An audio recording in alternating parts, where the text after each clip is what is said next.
ঘটনাটা হচ্ছে আমার সাথে ঘটনাটা ঘটেছিল ঢাকা খুলনার হাইওয়ে রাস্তায়। ঢাকা খুলনার হাইওয়ে রোডে এই ঘটনাটা ঘটছে। ঘটনাটা হয়েছিল যে আমি নর্মালি আমি রাতের বেলা ট্রাভেল করি অনেক। তো আমি আর আমার কাজিন রেদওয়ান আমরা একবার ঢাকা থেকে খুলনা যাচ্ছিলাম। around মাত্র 12টার দিকে আমরা রওনা দিই। তো নর্মালি ওখান থেকে আমরা যখন মানিকগঞ্জের রাস্তায় যাই, যেখানে মিশুক মনির ওনাদের যে অ্যাক্সিডেন্ট যে স্পটটা, ওখানে আমরা একটা পেট্রোল পাম্পে ঢুকি ওয়াশরুমে যাওয়ার জন্য। তো ওয়াশরুম থেকে বের হই। ওয়াশরুম থেকে বেরোনোর পরে নর্মালি আমার কাজিনকে ইনস্ট্রাকশন দেওয়া ছিল যে কোনো কথা না বলে, কারণ রাতের বেলা ড্রাইভ করতে গেলে ঘুমের ইয়েতে আবার কনসেন্ট্রেশন যেন ব্রেক না হয়। তো আমার কাজিন সে নাকি নোটিস করতে পারলো যে একটা সাদা রঙের ফিগার একটা ট্রাক আসছিল, ট্রাকের সামনে থেকে ক্রস করতে যায়, ট্রাক ওটাকে নাকি মেরে দিয়ে চলে গেছে। আচ্ছা, ট্রাক ওটা তো আমাকে কিছু তখন বলেনি। তো ফেরিতে ওঠার পরেও আমাকে অ্যাকচুয়ালি রেদওয়ান বলতেছে যে এই ঘটনা ঘটেছে। তাই আমি বলছি যে না, এটা আই ডোন্ট থিঙ্ক এটা কোনো সত্যি কিছু হবে, এটা মেবি তোমার ইমাজিনেশন। তো এনিওয়েজ আমরা ফেরি থেকে নেমে আবার যাওয়া শুরু করলাম। তো যেতে যেতে ফরিদপুরের একটা নতুন বাইপাস সড়ক হয়েছে, খন্দকার নুরুমিয়া সড়ক। আচ্ছা, তো ওই খন্দকার নুরুমিয়া সড়কে যখন আমরা যাচ্ছি, তো নুরুমিয়া সড়কটা বেসিক্যালি দুটা ক্ষেতের মাঝখান থেকে হয়েছে। তো ওখানে এরকম কোনো বড় গাছ নেই যেটা আপনার মানে গাড়ির ছাদের উপরে এত বড় কোনো গাছ নেই, সবই ছোট ছোট ছোট ছোট গাছ।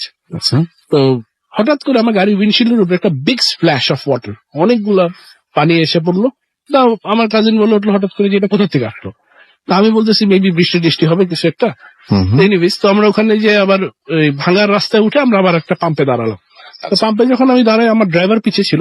তো সে নেমে ওই গ্লাস মুছতে ক্লিন করতে গেছে। তো ক্লিন করতে গিয়ে বলতেছে যে ভাইয়া, গাড়িতে তো খালি গ্লাসের উপরে পানি, বৃষ্টি পড়লে তো ছাদে পড়বে, বনেটে পড়বে, সাইডে থাকবে, শুধু গ্লাসে পানি। তখন আমাদের একটু মানে কি হলো এটা হঠাৎ করে। এনিওয়েজ তারপরে আমরা ওখান থেকে আবার রওনা দিলাম।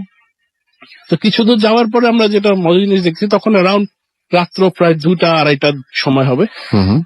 ওই গোপালগঞ্জের যে রাস্তাটা ভাঙার থেকে ছাড়া ভাটিয়াপাড়া মোড় থেকে, ওই রাস্তাটা আমরা দেখতে পাচ্ছি যে ঝাঁকে ঝাঁকে প্রায় 20-30 জন করে লোক, মনে হচ্ছে যে ক্ষেত থেকে কাজ করে এসে ওরা বাড়ি ফিরতেছে, এরকম ধরনের ড্রেস আপে তারা হেঁটে হেঁটে যাচ্ছে। অ্যারাউন্ড 1/2 to 1 কিলোমিটার ধরে আমরা এরকম ভিড় দেখলাম। আচ্ছা, এত রাত্রে সাধারণত ওখানে আসারই কথা না, মানে রাস্তার দুই পাশে এইভাবে করে আসারই কথা না।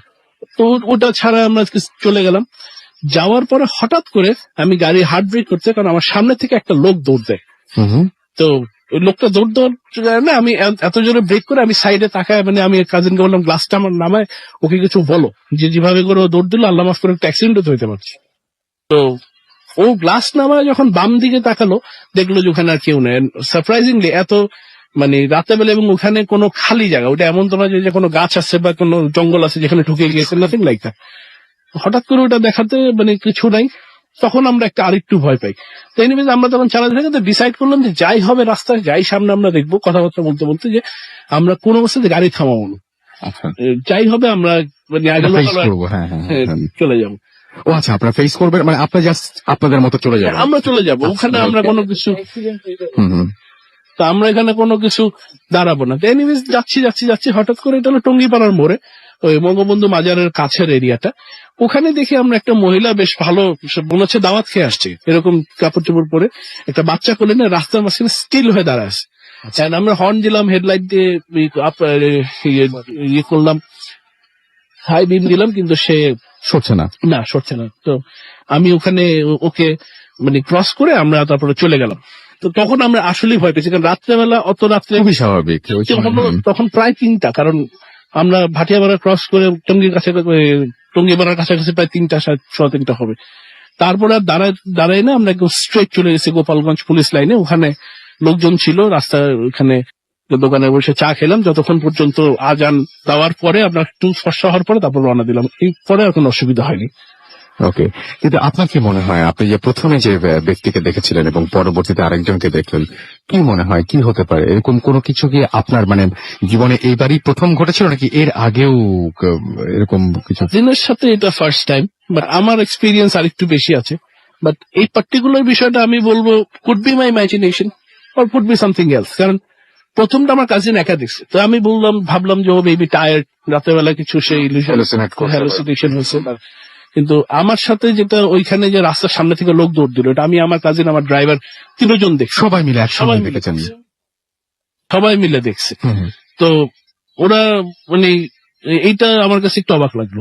তারপরে লোকগুলো, এত লোক, কারণ আমার ড্রাইভার অফিসের থেকে বলছে, ভাইয়া এত লোক কোথা থেকে আসতেছে, মানে কি অ্যাক্সিডেন্ট হইলো না, রাস্তায় কোনো গন্ডগোল হচ্ছে, কি ব্যাপার?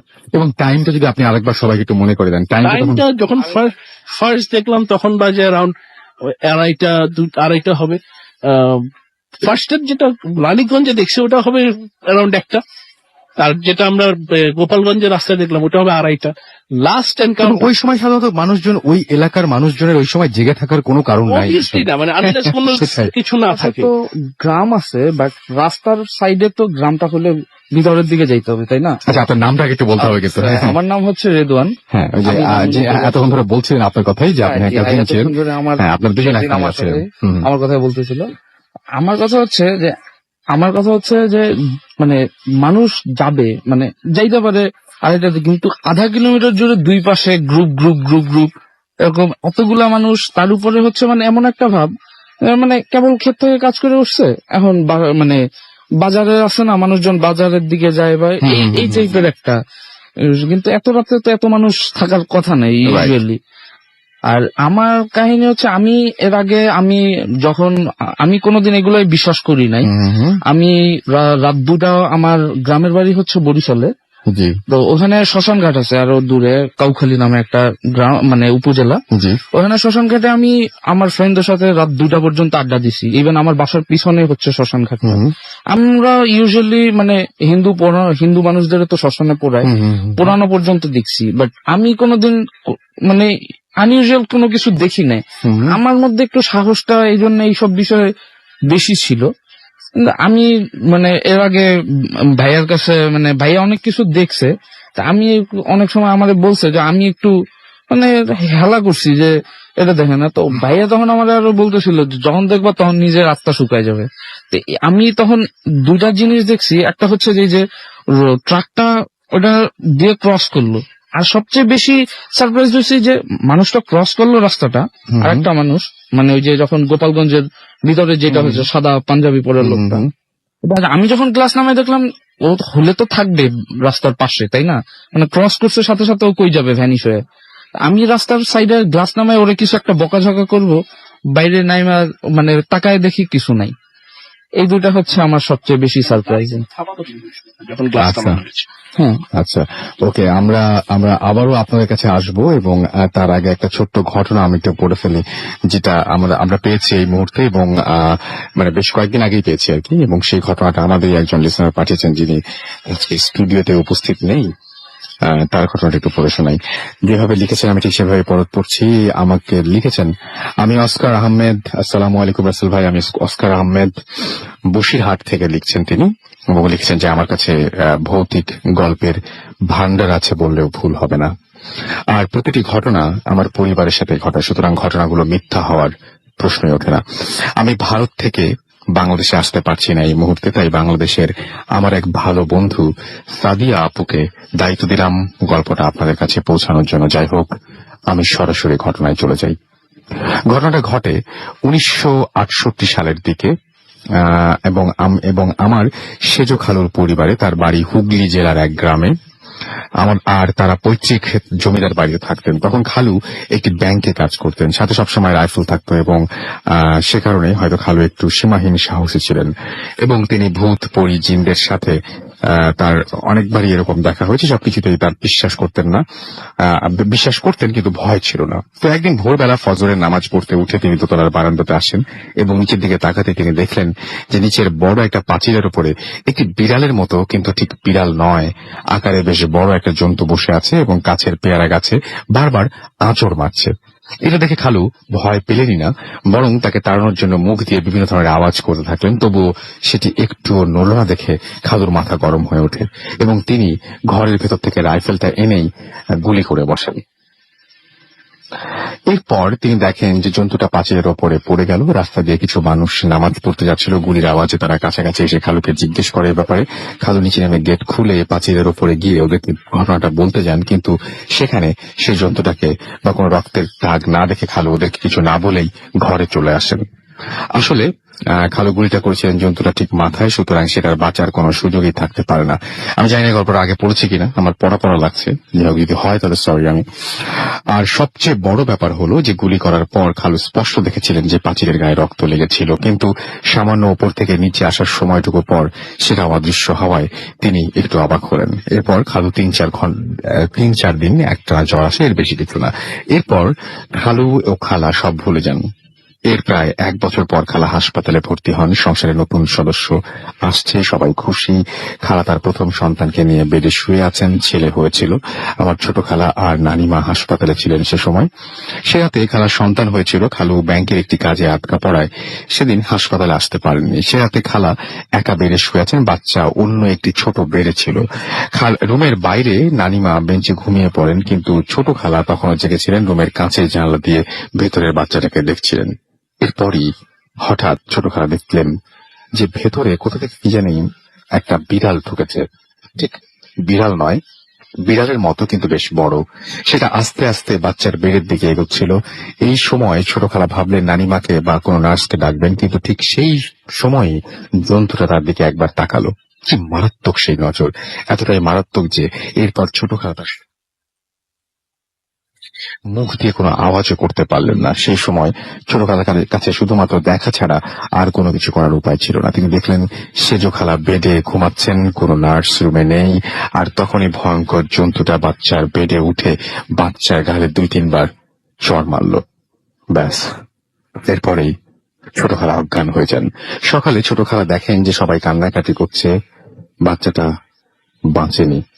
এবং তখন খালু এসে সবাইকে কান্নাকাটি করতে দেখলেন, কিন্তু অবাক বিষয় হলো নিজের বাচ্চার মৃত্যুর খবর শুনেও খালু এক ফোঁটা চোখের পানি ফেলেননি। এরপর কিছুক্ষণ পর ছোট খালা সবার সামনে রাতের ঘটনাটা বললে সবাই বেশ ভয় পান, দোয়া পড়তে শুরু করেন। কিন্তু কথাটা শোনার পরই খালু সবাইকে বলেন যে গত রাতে তিনি স্বপ্নে ঠিক এই ঘটনারই দেখেন। শুধু তার স্বপ্নের শেষে ওই ভয়ঙ্কর জন্তুটা খালুর দিকে তাকিয়ে খুব খারাপ ভাবে কিছু একটা বলেছিল। এই ছিল ঘটনা, এবং ঘটনা হয়তো অনেকটা সহজ করে বললাম, কিন্তু এই ঘটনা মনে পড়লে এখনো আমার চোখে পানি আসে। ভালো লাগলে পড়ে শোনাবেন। আমি পড়ে শোনালাম। আপনি যেহেতু শুরুতেই বলেছেন যে আপনার কাছে গল্পের ভান্ডার রয়েছে, এবং আমি চাই যে আপনি এক এক আপনার ঘটনাগুলো পাঠিয়ে দিন। আজকে একটু পরে আমরা ধানমন্ডির কিছু ঘটনা শোনাবো আপনাদেরকে। যারা এসছেন এই মুহূর্তে স্টুডিওতে উপস্থিত আছেন, এবং স্টুডিওতে যারা তাদের প্রথম ঘটনা বলেন তাদের পরের ঘটনাগুলো আরো মারাত্মক, আরো ভয়ঙ্কর। আশা করছি আপনারা জেগে থাকবেন এবং সেই সময়টুকু আমাদেরকে দিবেন যাতে আপনাদেরকে সব ঘটনাগুলো শোনাতে পারি, এবং আমাদের সাথে থাকবেন। আমি দেখতে পাচ্ছি যে SMS করেছেন অনেকে, আমাদেরকে আলমগীর আমাদের SMS করেছেন, এবং আমাদেরকে ফাহিম SMS করেছেন, এবং আমাদেরকে তিনি বলেছেন যে ভূতাচনা একটা মানে বাংলাদেশের একটা ট্র্যাডিশনাল শো হয়ে গেছে, এবং তিনি এনজয় করছেন। জাস্টিন আমাদের SMS করেছেন, এবং আজকে বৃষ্টিতে তিনি ভূত FM শুনতে তার খুব মজাই লাগছে। জ্যাকলিন আমাদের নাটক থেকে SMS করেছেন। ইমন আমাদেরকে SMS করেছেন এয়ারপোর্ট থেকে। রাসেল ভাই, আমার ছোট ভাই তার নাম জুমন হোসেন। ওকে। হিমেল আমাদের গাজীপুর থেকে SMS করেছেন। আজকে অনেকদিন পর তিনি শুনছেন এবং তার কাছে ভালো লাগছে। আমাদেরকে ফারিহা লিখেছেন যে অসম স্টোরি ভাইয়া। ময়মনসিং থেকে উর্মি আমাদের লিখেছেন। গোলাম রাব্বি আমাদের মিটফোর্ড থেকে SMS করেছেন। সিদ্দিক খান আমাদের জুরাইন থেকে SMS করেছেন। নাইম আমাদের SMS করেছেন। SMS করেছেন আমাদেরকে দেখতে পাচ্ছি মিয়াদ, এছাড়াও কবির জিঞ্জিরা থেকে SMS করেছেন। দুর্লভ টাঙ্গাইল থেকে আমাদের SMS করেছেন। SMS করেছেন আমাদেরকে দেখতে পাচ্ছি আরো অনেকেই। বাহার আমাদের খিলগা থেকে SMS করেছেন। সৌমি গ্রিন রোড থেকে SMS করেছেন। SH আবরার হবি হাজাইবাগ থেকে SMS করেছেন আমাদেরকে। এছাড়াও SMS করেছেন দেখতে পাচ্ছি বাদল। আরো অনেকে SMS করেছেন। আপনি যদি SMS করতে চান মোবাইলের মেসেজ অপশনে গিয়ে টাইপ করুন ফুর্তি, FOORTI ফুর্তি, স্পেস দিয়ে লিখুন আপনার নাম, স্পেস দিয়ে আপনার মেসেজ পাঠিয়ে 984 নাম্বারে। আমাদের ফেসবুক পেজেও দেখতে পাচ্ছি অনেকেই লিখেছেন। সাহেব খান লিখেছেন তিনি অ্যাপস দিয়ে ভূত FM শুনছেন, অ্যাপ দিয়ে। এছাড়াও তিনি বলছেন যে আমাদেরকে, এছাড়াও রাজ SMS করেছেন এবং শুনছেন তিনি ভূত FM খুব ভালো লাগছে। এগুলো সব ফেসবুকেই আছে আমাদের পেজে। রাজীব হাসান আমাদের লিখেছেন রেডিও ফুর্তির পেজে, আপনাদের খুঁজতে হবে, এবং তিনি বলছেন যে আশা করছেন তিনি রাজীব যে আছে খুব ভয়ানক হবে। আমাদেরকে অ্যাঞ্জেল SMS করেছেন এবং তিনি বলছেন এক একটা শুনছি খুব ভালো লাগছে। এছাড়াও আমাদেরকে দেখতে পাচ্ছি ফারহা অরিন লিখেছেন যে পিকটা ভালোই রহস্যময়, মানে আমাদের ফেসবুকে যে পোস্টে যে ছবিটা দেওয়া হয়েছে সেই ছবিটার কথা তিনি বলছেন। সামি রহমান আমাদের লিখেছেন জোস ঘটনাগুলি। এমডি সজীব আহমেদ আমাদের লিখেছেন ফার্স্ট যে ঘটনাটা শুনেছেন সেটা সুপার, পরবর্তী যে ঘটনাগুলো আছে সেই ঘটনাগুলো আরো ভালো, আশা করছি যে সেই ঘটনা আপনারা শুনবেন। আপনারা যদি ফেসবুকে আমাদের রেডিও ফুর্তির পেজে পোস্ট দেখতে চান এবং সেখানে আপনাদের কমেন্ট জানাতে চান বা লাইক দিতে চান, তাহলে আপনারা চলে যান www.facebook.com/radio.furti এবং এইখানে গিয়ে আপনারা আমাদের পোস্টটা দেখতে পারবেন এবং সেখানে গিয়ে আপনারা লাইক কমেন্ট যেটা দিতে ইচ্ছা করে সেটা আপনারা দিতে পারবেন। আর আমাদের আরেকটা পেজ রয়েছে, সেটা হচ্ছে bhutfm@radiofurti.fm, এটা হচ্ছে আমাদের ইমেল অ্যাড্রেস। আর আমাদের ফেসবুকের এই অ্যাড্রেসটা অর্থাৎ ভূতফএমের যে পেজটা সেটা হচ্ছে www.facebook.com/bhutfm.russell। এখানে যেও আপনারা কিন্তু আপনাদের কমেন্ট করতে পারবেন এবং আপনারা আপনাদের ঘটনা মানে আপনাদের কোনটা ভালো লাগছে কোনটা ভালো লাগছে সেটা জানতে পারবেন। যেমন আমাদের এখানে লিখেছেন এই পেজে ড্রিম বয়, যে ভালোই লাগছে একা একা শুনছি, কেমন আছেন জানতে চেয়েছেন শেখ তানজিল রহমান, আমি সবসময় ভালো থাকি, সবসময় ভালো দলে। এছাড়া আমাদেরকে তানজিম লিখেছেন এত অ্যাড দিয়েন না প্লিজ, এখন আমরা কোনো ব্রেকেই চাইনি। আমাদেরকে এমডি সজীব ইসলাম জীবন লিখেছেন ভূত এফএম শুনছি, ভালো লাগছে আজকে ভূত এফএম অনেক ভালো লাগছে লিখেছেন মনির হোসেন হাসান শুভ। এছাড়াও আমাদেরকে দেখতে পাচ্ছি যে আরো অনেকেই এসএমএস করছেন এখানে এবং কমেন্ট করছেন। সো আপনারা যদি এখানে কমেন্ট করছেন তাহলে তুমি অ্যাড্রেস বলে দিয়েছি। ইমেল করে যদি আমাদের ঘটনা পাঠাতে চান আমাদের ইমেল অ্যাড্রেস হচ্ছে bhutfm@radiofurti.fm। আশা করছি দারুণ দারুণ সবকিছু ঘটনা নিয়ে আবারও ফিরে আসবো কিছুক্ষণ পরেই। সুতরাং আমাদের একটা ব্রেক নিতে হচ্ছে, বুঝতেই পারছেন। ব্রেকের পরে আবারও ফিরে আসছি, কোথাও যাবেন না, আমাদের সঙ্গে থাকুন। স্টে টিউনড রেডিও ফুর্তি এন্ড ডোন্ট স্টপ দ্য ফুর্তি FM, the night comes along.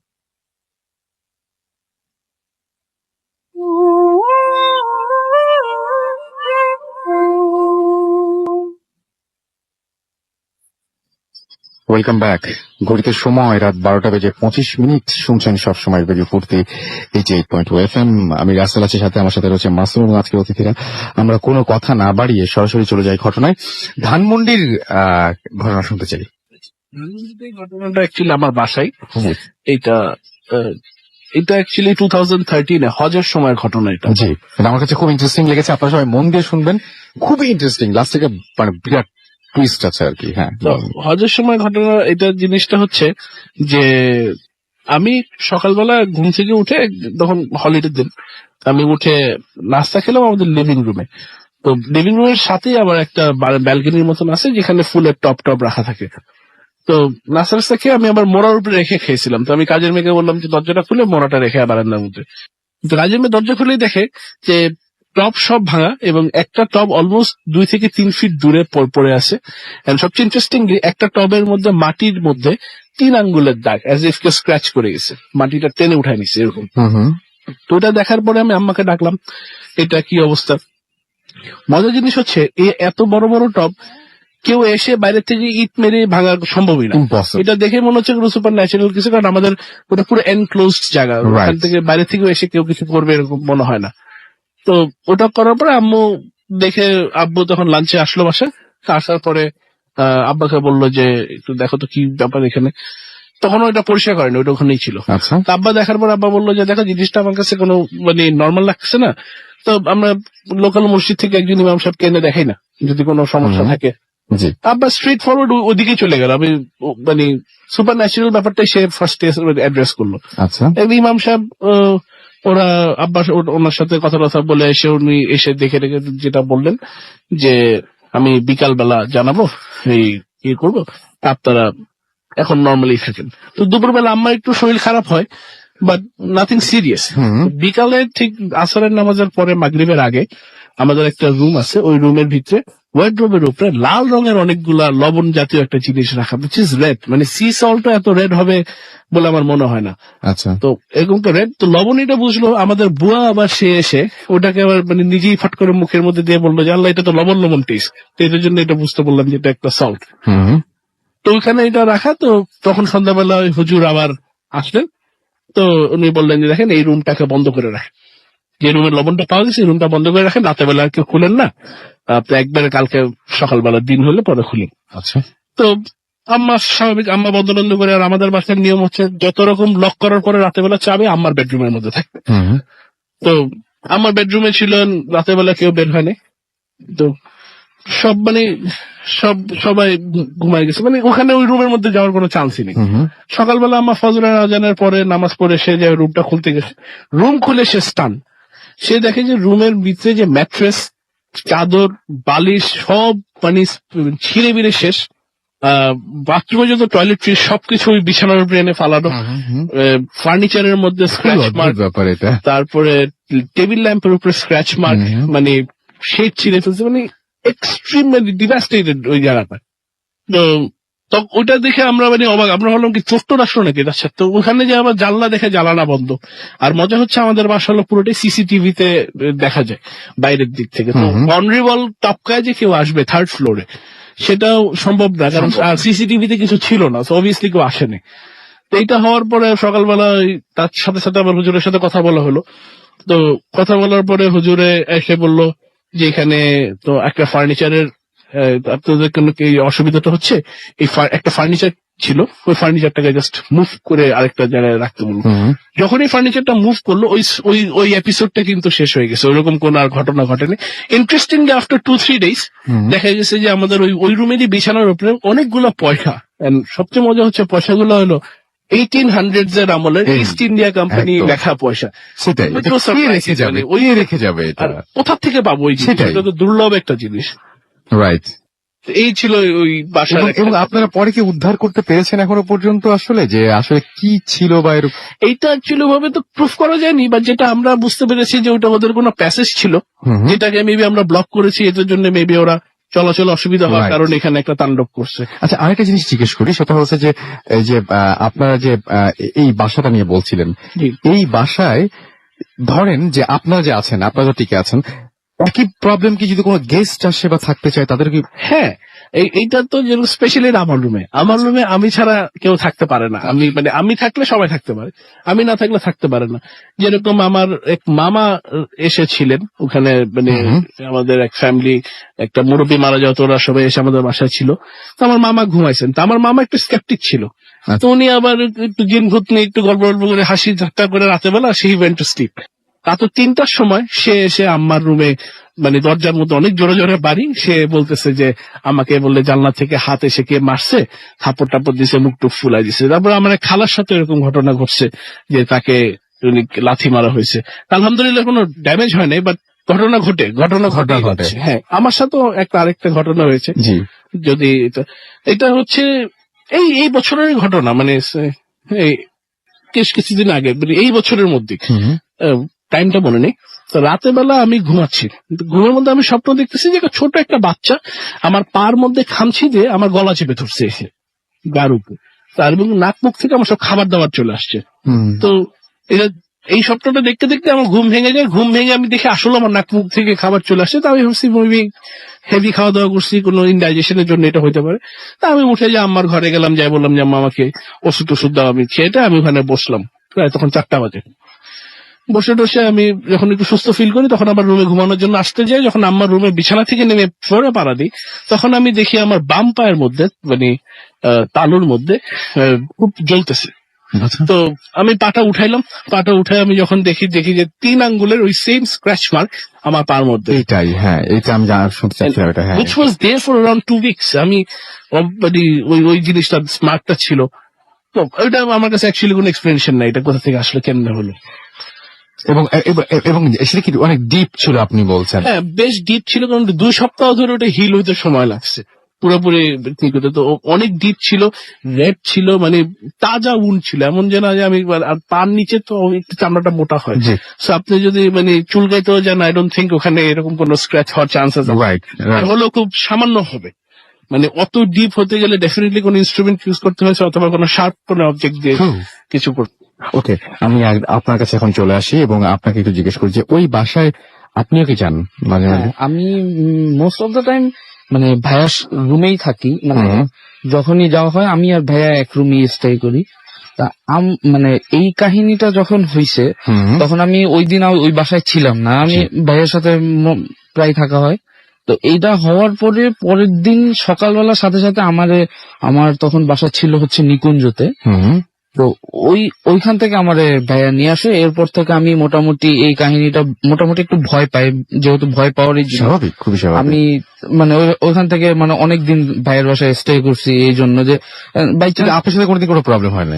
আমার সাথে হয়েছে সামান্য 2-1, যেমন একটা হচ্ছে আমি যখন ফার্স্টে এই যে নিকুঞ্জতে আমি যখন শিফট হয়েছিলাম, মানে ফ্রেন্ডদের সাথে আমি থাকতেছিলাম, তো ওইখানে হচ্ছে কি আমি ফার্স্টে মানে ওটা ডুপ্লেক্স বাসা ছিল, উপরে নিচতলাটা মোস্ট অফ দ্য টাইম নিচতলায় আমার বেড ছিল, কিন্তু ফ্রেন্ডরা সবাই উপর তলায় থাকে, তো আমি একা নিচতলায় থাকবো এটা কেমন যেন, মানে ফ্রেন্ডদের সাথে আর থাকতেছি, মানে ওই দিন আমি ফার্স্ট উঠছি, তো আমি গেছি মানে উপরের দিকে যে আমি যাব, রাত তখন প্রায় 1-1:30 বাজে, মানে ফ্রেন্ডরা তো আড্ডাবাজি করতেছি, ব্যাচেলর লাইফ একটু, তো তো পড়াশোনা শেষ করছি একটু ফার্স্টের দিন, তো নিচ থেকে আমি বালিশ আনতে গেছিলাম, যে আমার বেডের উপরে বালিশ থেকে আমি উপরে এসে ফ্রেন্ডদের সাথে ফ্লোরিং করে শুবো। তা আমি যখন বালিশ আনতে গেছি, বালিশ নিয়ে ওঠার সময় মানে বাসার যেহেতু ডুপ্লেক্স সিঁড়িটা একটু মোড়ানো, তো ওই সিঁড়ির ওই পাশে একটা ব্যালকনি ছিল, সিঁড়ির ব্যালকনির ওইখানে কিছু নেই, মানে জাস্ট একটা ব্যালকনি, ওই পাশটা ফাঁকা, মানে দোতলার উপরে।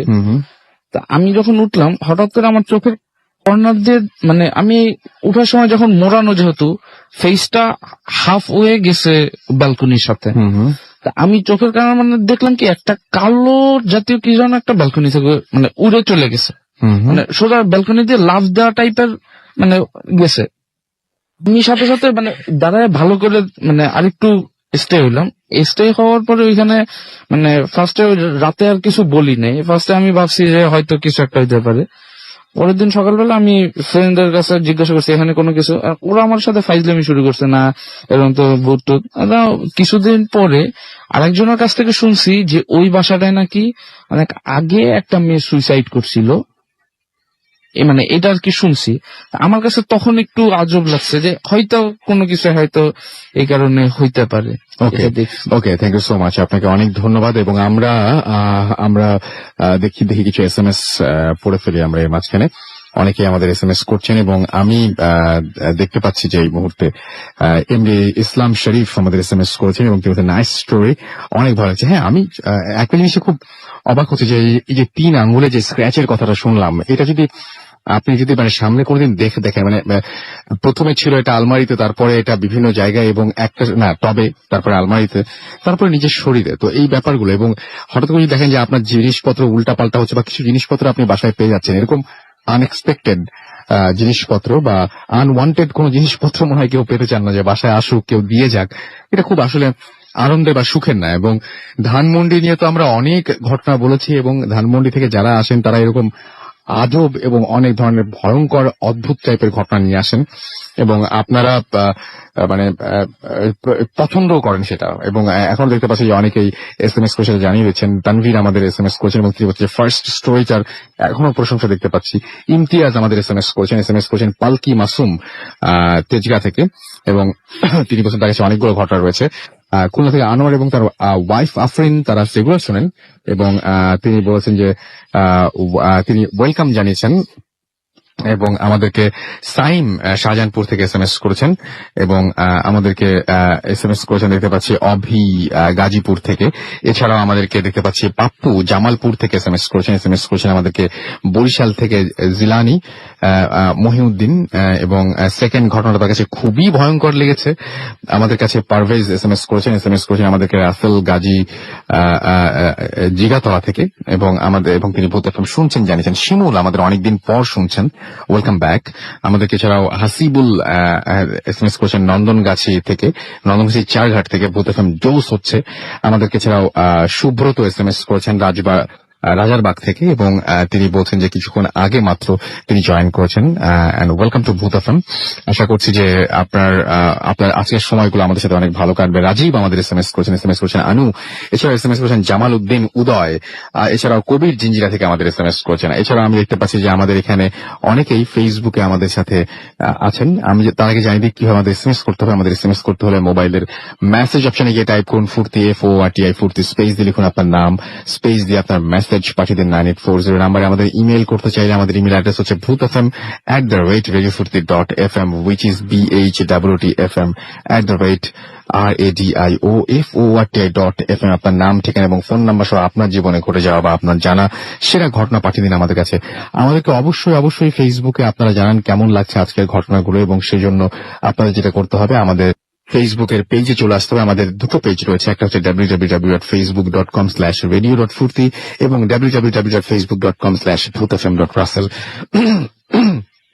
আমি দেখতে পাচ্ছি যে আমাদের এখানে সাকিব SMS করেছেন এবং আমাকে বলছেন যে ভাই আপনার পেজটা শেয়ার করলে ভালো হতো। আমি আমার পেজটাই বললাম, bhutfm@radiofurti.fm হচ্ছে ইমেল অ্যাড্রেস, এখানে আমাকে পেয়ে যাবেন। এবং আমাদের www.facebook.com/radiofurti অথবা www.facebook.com/bhutfm.russell। bhutfm.russell তো bhutfm পেজ, সুতরাং সেখানে আপনি পাবেনই।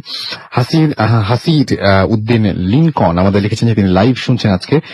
মিনহাজ আমাদের লিখেছেন ঘটনাগুলো খুব দারুণ। আমি আরো কিছু ঘটনা ভাইয়ের কাছ থেকে শুনবো আসলে, ইনফ্যাক্ট মানে দেশের বাইরের কিছু ঘটনা রয়েছে। আপনি ভাই একটু রেডি করে রাখেন, আমি এক্ষুনি আপনার কাছে আসবো। এছাড়াও দেখতে পাচ্ছি যে আমাদেরকে আবিদ হাসান SMS করেছেন এবং SMS করেছেন আমাদের তুষার আহমেদ এবং তার ফার্স্ট SMS। এবং আমাদেরকে দেখতে পাচ্ছি আহমেদ রিয়াজ লিখেছেন স্টোরিগুলো অস্থির হচ্ছে। এছাড়া আমাদেরকে বিবরণ আপন লিখেছেন যে আই মিস ইউর অল। আচ্ছা, তিনি কয়েকদিন ধরে মিস করেছেন আমাদের প্রোগ্রাম, সেটা জানিয়েছেন আমাদেরকে। এছাড়াও লিখেছেন রাসেল ভাই নিয়মিত শ্রোতা। আমাদেরকে রিফাজ সরকার লিখেছেন এবং প্রথম কমেন্ট করলেন তিনি, পড়বেন প্লিজ। আমি পড়ে ফেললাম আপনার কমেন্টটা এবং এর পরের কমেন্টগুলো আবারও ফিরে আসি। তার আগে একটু ভাইয়ের কাছে যাই। আপনি দীর্ঘদিন সময় স্টেটসে ছিলেন এবং সেখানে আপনার পড়াশোনার সময়টা ওখানেই কেটেছে। আমি একটু জানতে চাই আপনার কাছে যে ওইখানেও আপনি কিছু জিনিস ফেস করেছেন, সেগুলো। আচ্ছা, ফার্স্ট আমি ফেস করি আমেরিকাতে, আমি ইউনিভার্সিটির নামটা না নিয়ে, না দরকার নাই, একদম খুবই রিনাউন্ড একটা ইউনিভার্সিটি এবং খুবই ভেরি রিনাউন্ড। এক্স্যাক্টলি। এনিওয়েজ, তো আমি আমার ফ্রেন্ড ওইখানে পড়তো, তো আমি ওকে ভিজিট করতে যেতাম সবসময়। তো একবার একটা ইনসিডেন্ট এরকম হচ্ছে যে আমরা বাংলাদেশে আসবো বেড়াতে, তো ওকে আমি প্যাকিং এ হেল্প করতে ওর ওখানে যাই। তো ওর ডর্ম রুমটা ছিল সিঙ্গেল রুম আর অনেক ছোট একটা ডর্ম রুম ছিল। তো ডর্ম রুমের ডেসক্রিপশনটা ছিল বেসিক্যালি একটা খাট, একটা পাওয়ার টেবিল আর খাটের সামনে একটা ওয়ার্ডরোব, তার সামনে হলো গিয়ে বাইরে এক্সিট এন্ট্রি ডোরটা। তো ওখানে একটা ছোট্ট একটা স্পেসও ছিল, মানে একটা মানুষ দাঁড়াতে পারবে এরকম একটা জায়গা। তা আমি গেলাম ওকে প্যাকিং এ হেল্প করতে, তো বিছানার সামনে দাঁড়া ওকে আমরা হেল্প করছি, আমি ছিলাম। তা আমি হঠাৎ করে দেখি চোখের এক বিয়ের দিকে তাকায় দেখেছি যে একটা ফিগারের মতন, looks like a human figure ওখানে বসে আছে, ব্ল্যাক কিন্তু ইয়েলো আইস, যেটা দেখে মানে ওর বোঝা গেল চোখটা দেখে যে আমার দিকে তাকায় আছে। তা আমরা ভাবলাম যে পড়ালেখার প্রেসারে এই সেমেস্টারে মাত্র ফাইনাল শেষ করে আসলাম, তো অবভিয়াসলি উই আর টায়ার্ড, তো কিছু না কিছু উল্টাপাল্টা চিন্তা ভাবনা চলতেছে মাথায়, জন্য দেখলাম। তো ঠিক আছে, আমি ওটা পাত্তা দিলাম না, আমি নেমে গেলাম ওর সাথে। নেমে আমরা নর্মালি আমরা ট্রেন দিয়ে যাই আমাদের এয়ারপোর্টে, তো ওখানে আমরা ট্রেন না নিয়ে উই টুক আ ট্যাক্সি। তো ট্যাক্সিতে উঠে আমরা ওকে বলতেছি যে আচ্ছা তুমি কি এরকম, তোমার কি ডর্মে ভুট্টুত আছে না? আমি জাস্ট জোক করতেছি ওর সাথে, তোমার ডর্মে কি ভুট্টুত আছে নাকি, দেখো তো, আমি তো এরকম একটা ভূত দেখছি তোমার ডর্মে। ওর না চেহারা দেখলাম যে একটু সিরিয়াস হয়ে গেল, বলতেছে কেন, কি দেখছো তুমি? তো আমি বললাম যে না, আমি দেখলাম এরকম একটা ব্ল্যাক ফিগার, এরকম ইয়েলো আইজ আমার দিকে তাকায় আছে। তো ওর রিয়াকশনটা ছিল দেখার মতন। ও বলতেছে ও মাই গড, এটা তো আমি পুরো সেমেস্টার ধরে দেখতেছি। আমি তো ভাবছি যে টায়ার্ড হয়ে আমি এটা দেখতেছি, তুমি একই জিনিস কিভাবে দেখলা? আর ও আমাকে কোনো দিনও এসব কথা বলে না, বিকজ সেগুলো বিশ্বাসই করে না। তো ওই একটা এক্সপিরিয়েন্স যেটা আমি দেখে অ্যাকচুয়ালি আমি মানে স্টান হয়ে গেছি যে কিভাবে সম্ভব যে একই রকম জিনিস। এবং আপনি তো মনে হয় ওইটাই কি আপনার ফার্স্ট ভিজিট ছিল, মানে ফ্রেন্ডের বাসা বা যাওয়া বা এরকম? না, আমি ওখানে আগেও গিয়েছি, তো কোনোদিন ওরকম ফিল করেনি? ওরকম ফিল করে ওই দিনই পার্টিকুলার আমি চোখের সামনে দেখি আর কি। আগে এরকম চোখের সামনে আমি মানে এত ক্লিয়ারলি দেখিনি, প্রবাবলি কিছু দেখেছি, আই হ্যাভেন্ট নোটিসড। ওকে, আরো কিছু ঘটনা যদি ওখানকার কিছু ঘটনা যদি আপনার থাকে তাহলে বলতে পারেন আপনি। আমেরিকাতে, আমেরিকা বা বাংলাদেশ, যেখানে আপনার বলতে। বাংলাদেশে আমার সাথে ইন্টারেস্টিং কিছু ঘটনা ঘটছে। যেরকম আমাদের বাসাটা আমি আপনাকে বললাম, আমার বাসায় এরকম ড্রাইভাররা অনেক কিছু দেখে। তারপরে বাংলাদেশে যে কোনো জায়গায় আপনি যে কোনো জায়গায় বলতে পারেন। এবং আপনি একটা জিনিস বলছেন, আপনার বাসায় যে এত কথা বললেন, বাসাটা যখন আপনারা ওঠেন, হ্যাঁ আমি মনে করছিলাম যে আমি কি জানি মিস করছি আমার বাসা সম্পর্কে, মানে কোথায় কিনছেন বা কি অবস্থা সেটা আমরা জানতে চাই না, কি হয়েছিল। বাসাটা অ্যাকচুয়ালি বানানো, এটা আমাদের নিজেরাই করা। তো যখন ফাউন্ডেশন কাটে, তো বাসাটা একটা মানে যে কোনো একটা হসপিটালের দখলে ছিল এই একটা ল্যান্ডটা, তো ওটা পরে ওইখান থেকে আমরা নিয়ে নিবিস। তো যখন আমরা ফাউন্ডেশনের জন্য মাটি কাটা হয়, তখন কিছু দূর যাওয়ার পরে 2টা গলিত লাশ পাওয়া যায়, যেটা মানে কোনো পরিচয় পাওয়া যায়নি। আমরা মোটামুটি আইন সংস্থার সাথে কথাবার্তা বলেছি, বাট ওটা কোনো পরিচয় পাইনি। সো পুলিশ আর বললো যে দেখেন এখানে কেস টেস করে ঝামেলা করে লাভ নেই, আপনি মানে যেহেতু কিছু পাওয়া যায় না, এটাকে আর কিছু করা লাগবে না, আমরা ওখানে জানাজা পরে ওখানে দাফন করে দিছি। ওইখানেই। আমাদের ওই ল্যান্ড পিছনেই একটা জায়গা আছে, যেটা খালি জায়গা, ওখানে কেউ জানে না, একটু পাক পবিত্র, ওই জায়গাটা আমরা দাফন করে দিই। তো ওটা ওইরকম ঘটনা। আমার ড্রাইভারও অনেক সময় দেখা গেছে রাত্রেবেলা যদি কিছু দিতে আসে, সে অনেক কিছু দেখে। তো আমাকে একদিন যদি বলে, ভাইয়া আমি তো এরকম সিঁড়ি থেকে নামার সময় লাশ দেখছি। Oh my God, কেমন লাস্টে কি ফর্মে দেখে? সে বলে যে খাটিয়ার মধ্যে যেরকম মানুষের লাশ থাকে ওরকম ভাবে পড়ে আছে। তা আমার বাসা আরেকটা লোক আছে যে আমাদের সিকিউরিটি ইনচার্জ, তো সে বলতেছে যে স্যার আমি এরকম একদিন ঘুমাইছিলাম, তা আমি হঠাৎ করে দেখতেছি জানলার ওখানে আওয়াজ করে, তা আমি লাফ দিয়ে উঠে আবার দেখতে গেলাম, ঠিক হ্যাঁ, এটা ভয়ঙ্কর। হ্যাঁ, তো দেখে যে কিছুই নেই। তো এরকম কয়েকটা ঘটনা ঘটে। তো আমার সাথে একটা কথা আমি আসলে এই ঘটনাটা আমি শেয়ার করতে চাচ্ছিলাম, ছোট্ট একটা স্টোরি। খুলনায় যাওয়ার সময়, আমার যত ঘটনা মেজরিটি খুলনা যাওয়ার রাস্তায় আচ্ছা। হচ্ছে। তা আমি যাচ্ছিলাম খুলনাতে, আমি আর আমার ড্রাইভার একা রাতেবেলা, ওইটাও প্রায় 3টা-4টার দিকে ঘটনা হবে। ওইটা হলো তিলকশালা গ্রামে, ফকিরহাটের ওখানে। আচ্ছা। তিলকছাড়া একটা জায়গার নাম আছে ফকিরহাটের কাছে, ওই জায়গাটায়। তা আমি ওখানে রাস্তার পাশে গাড়ি থামিয়ে মানে আমি ওয়াশরুমে যেতে নামছি। তো আমার ড্রাইভার বলতেছে যে ভাইয়া যখন আপনি ইয়াতে ছিলেন, আম, প্রস্রাব করতেছিলেন, তখন আমি দেখলাম আপনার পিছনে একটা লোক দাঁড়ানো, অনেক পশম গায়ে এন্ড সাদা রঙের। আচ্ছা। তো আমি বললাম যে আমি তো কিছু দেখিনি। আমি বললাম আপনি কেমনে ঠিক ছিলেন? বলে যে ভাইয়া আমি কি বলবো ওই সময় আপনাকে। ওটা বললো যে আমি যদি ভয়টা প্রকাশ করতে, তো আমি এখানে কাবু হয়ে যাবো।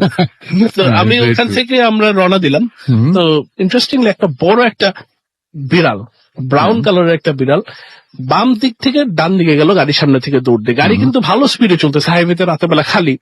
And after 2-3 minutes একই রকমের বিড়াল আমি ডান থেকে বামে দেখলাম, which was kind of surprising. যে মানে সেটাই কিনা আবার। হ্যাঁ, হ্যাঁ, হ্যাঁ। এই একই ঘটনা আবার খুলনাতে। এবং বিড়াল কি মানে দেখতে একই রকম ছিল দুটো বিড়ালই? আসলে স্পিডে ছিল তো ওভাবে খেয়াল করি না, বাট লুকস লাইক এ বিড়াল, মানে ব্রাউন কালারের বিড়াল। অবভিয়াসলি যেটা পাস করছে মানে দেখতে আমার কাছে সেমই লাগে। সেম মনে হয়েছে। খুলনাতে যেরকম আমরা স্পষ্ট ভাবে দেখেছি, খুলনাতে জায়গাটার নামই আমি বলি, আপ্যায়ন কমিউনিটি সেন্টারের সামনে খালিশপুর এলাকায়। আমি আর আমার কাজিন তাহিন আরেক খুলনা থাকে, তো ওর সাথে আমি এরকম খুলনাতে রাতের বেলা গাড়ি নিয়ে বের হয়েছি চা খেতে যাব। তো ওখান থেকে আমরা ক্রস করছি, কারণ আমার নানা বাড়ি ছিল খালিশপুরে। তো আমরা ক্রস করছি, তো ওই আপ্যায়ন কমিউনিটি সেন্টারের সামনে এরকম দেখি যে একটা কি ছাদের মধ্যে একটা ঝাপসা ঝাপসা কি দাঁড়ায় আছে, বা এরকম একটা কি একটা দেখলাম। তো ওটা দেখার পরে ওটা আমরা পাত্তা দিই না, কিন্তু ইন্টারেস্টিংলি বিড়ালের ঘটনা আবার ঘটে, বাম থেকে ডানে, আবার কিছু দূর গেলে ডান থেকে বামে। ওদিন ও ছিল পিছনে গাড়ির ভিতরে, রেদওয়ানও ছিল আমার সাথে। আচ্ছা, দুজনেই ছিলেন আপনারা এবং আপনি সেম জিনিস দেখেছেন? হ্যাঁ, আমরা 3জনই ছিলাম সাথে। ভাইয়ের বডিগার্ড তো দেখছেন, চারজন। উনি দেখছে কিনা খেয়াল করি নাই। তাহিন আর ভাইয়া তো সামনে বসা ছিল, আমি মাঝখান দিয়ে দেখতেছিলাম, গাড়ির মাঝখানে বসে 3জনে গল্প করতেছি। তখন আর কি আমি মাঝখান দিয়ে মানে খেয়াল করছি, তাহিন ভাইয়ের নোট বলছে জিনিসটা দেখছো? আর ভাই বলছে হ্যাঁ আমি দেখছি। আর আমিও তখন আর কি খেয়াল করছি। ওকে, আপনাকে আমি শেষ একটা কোশ্চেন করি, সেটা হচ্ছে যে আপনি এত কিছু দেখেছেন, আপনাদের বাসা যেটা, সেই বাসাটাতে মানে বড় হয়েছেন আপনি যেখানে, বা মানে আপনার কখনো ভয় লেগেছে, মানে ভয় পান? অ্যাকচুয়ালি মানে ভয় তো অবভিয়াসলি পাই, মানে ভয় না পাওয়ার কোনো কারণই নাই, কারণ যেসব ঘটনা ঘটে বাসার মধ্যে আরো 2-1টা স্টোরিজ আছে, যদি আপনার সময় দেন পরে আমি বলবো। তো ভয় অবশ্যই লাগে, বাট অভ্যাস হয়ে গেছে এখন। ওকে, আচ্ছা, আমরা অন দ্যাট নোট আমরা একটা ব্রেকে চলে যাব এবং ব্রেকের পরে আবারও ফিরে আসবো। এবং যাওয়ার আগে জানি যে আমাদের যদি এসএমএস করতে চান, মোবাইলের মেসেজ অপশনে গিয়ে টাইপ করুন ফুর্তি FORTI ফুর্তি স্পেস দিয়ে লিখুন আপনার নাম, স্পেস দিয়ে আপনার মেসেজ পাঠিয়ে দিন 9840 নাম্বারে। আমাদের যদি ইমেল করতে চান, আমাদের ইমেল অ্যাড্রেস হচ্ছে bhutfm@radiofuርቲ.fm, which is BHWTFM@radioFORTI.fm। আপনার নাম, ঠিকানা এবং ফোন নাম্বার সহ আপনার জীবনে ঘটে যাওয়া বা আপনার জানা সেরা ঘটনাগুলো লিখে পাঠিয়ে দিন আমাদের কাছে। ঘটনার শুরুতে অবশ্যই উল্লেখ করুন যে ঘটনাটা আপনি স্টুডিওতে শেয়ার করতে চান, নাকি আপনি চান যে আপনার ঘটনাটা আমরা পড়ে শোনাই। আর যারা দেশের বাইরে রয়েছেন তারা সরাসরি অডিও ক্লিপ পাঠিয়ে দিতে পারেন আমাদের কাছে। আমাদের ফেসবুক অ্যাড্রেস হচ্ছে www.facebook.com/radio.fuርቲ এবং www.facebook.com/bhutfm.russell।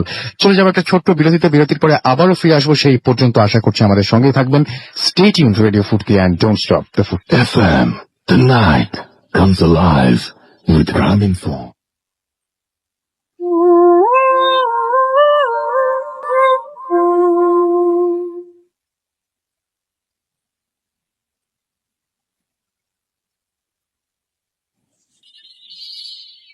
আসসালামু আলাইকুম রাসেল ভাই, আমি উত্তরা থেকে শেখ মোহাম্মদ নাজমুল হাসান বলছি।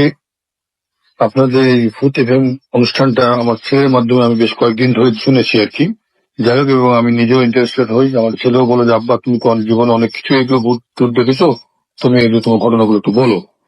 তো আমি সেই ঘটনাটার মধ্যে সরাসরি ঘটনায় চলে যাচ্ছি। সেটা 1990 সাল, তখন আমার মায়ের একটা অপারেশন ব্যাপার ছিল। তো যেদিন আমার মায়ের অপারেশন, যে রাতের আগের দিন হবে, তো সেদিন কিন্তু আমরা কেবিন পাইনি। তো যাই হোক, আমার মেজো ভাই এবং আমি এবং মেজো ভাইও ছিলেন। তো সবাই মিলে আমরা অন্যান্য পাশে যারা রোগী ছিল, একজন আমার বাচ্চা হবে, সেই ভদ্রলোক ছিল, তার শালিক আছে, তার আত্মীয় স্বজন, সবাই মিলে আমরা গল্প গুজব করি। তো গল্প গুজব করার পরে এর মধ্যে আমি ওই রাত্রে যখন একটা হয়ে গেছে, একটা দেখতে মতো, তখন আমার বোন বললো যে ঠিক আছে, আমাকে তো আর ভেতরে ওয়ার্ডে তো আর এ করতে দিবে না, তো কোনো দরকার লাগলে বলিস। তো আমি বললাম আচ্ছা। তো ওইদিকে ওই কলসের গেট ছিল, কলসের গেটের এই পাশে। হ্যাঁ, আমি ওই আপনার যেদিকে ডক্টরদের লিফট আছে এবং সিঁড়ি আছে ওই দিকে আর কি। তো ওই সাইডে আমি কলসের গেট ঘেঁষে প্রায় একটা চাদর ছিল, একটা ম্যাচ ছিল, আমার কাছে মোমবাতি ছিল। তো আমি বসে বসেই ওয়ালে একটু ঠেক দিয়েছিলাম। এই ফাঁকে যে কখন যে আমি ঘুমিয়ে পড়েছি ঠিক জানি না। তার বেশ অনেকক্ষণ পর হঠাৎ করে দেখি যে আমার বোন আমাকে গায়ে হাত দিয়ে তুললো। তো তুলে দেখি আমার মেজো বোন। মেজো করার পরে তারপর সে মুখে কিছু কথা না বলে সে হাঁটা ধরলো। তো আমি তার হাঁটা ধরছি, তুমি কি কি কি কোথায় যাবো কি বলতেছি। তো আমাকে ইশারায় বলতেছে যে তুই আমার দিকে আয়, এদিকে আয়। তারপর হঠাৎ করে দেখি যে সে দূরে সরে গেল, যেদিকে আপনার কেবিন টেবিন আছে। দূরে সরার পরে ওখান থেকে সে হাত দিয়ে আমাকে ডাকতেছে। তো ততক্ষণে কিন্তু আমার কিন্তু সেন্স বলতে গেলে যে আমি কোথায় আছি কি আছি নাই। হঠাৎ করে লাইট পড়ছে আমার আগে, ততক্ষণ আমার সেন্স আছে। আরে তখন আমি তাকে বলতেছি চিৎকার করে, কেন রে তুই আমাকে ওদিক কেন ডাকতেছিস। এর মধ্যে হচ্ছে কি আবার কতগুলো লোকের আওয়াজ, ফিরিতে কতগুলো লোকের আওয়াজ, আবার ওই নার্স ফার্সের আওয়াজ মনে হচ্ছে। তো আমি তাড়াতাড়ি নিজেকে গুছাই নিলাম, কারণ আমাকে ওই জায়গায় যদি একা দেখে, যদি কিছু জিজ্ঞেস টিজ্ঞেস করে আর কি। তো আমি মনে মনে প্রশ্ন করলাম, উত্তর ঠিক করলাম যে আমাকে যদি প্রশ্ন করে যে তুমি এখানে কেন, তো বললো, তখন আমি বলবো যে আমার মায়ের অপারেশন হয়েছে, আমরা কেবিন পাইনি, তাই আমি এখানে আছি। এই বলে আমি ওই ভদ্র মহিলাকে দিকে, নার্সের দিকে হঠাৎ করে তাকিয়ে দেখতে যাব। তো হঠাৎ করে তার জুতার দিকে নজর পড়লো, কালো জুতা এবং সাদা ড্রেস পরে আছে। তো তারপর যখন আমি তার পা থেকে নিয়ে মাথা পর্যন্ত দেখতে যাই যাব, হঠাৎ দেখি যে মহিলাটা একই চেহারা তার। তো গরুর যেমন আপনার ওই গরুর যে ছিললে কষারে যেমন ছিলে দেয় গরুর মাথাটা, ঠিক ওই রকম হয়েছে। চোখগুলো বাইরে হয়ে আসছে এবং তার শরীর থেকে মানে মুখ থেকে, মুখমন্ডলটার মধ্যে থেকে মানে চামড়াটা টেনে টেনে কে যেন একেবারে টেনে দিয়েছে এবং রক্তটা আপনার ফোটা ফোটা রক্ত পড়তেছে। এটা দেখার পরে, এই ভয়ে ভয়ে চেহারাটা দেখার পরে আমার জবানটা বন্ধ হয়ে যায় এবং আমি যেন বোবার মতো হয়ে যাই।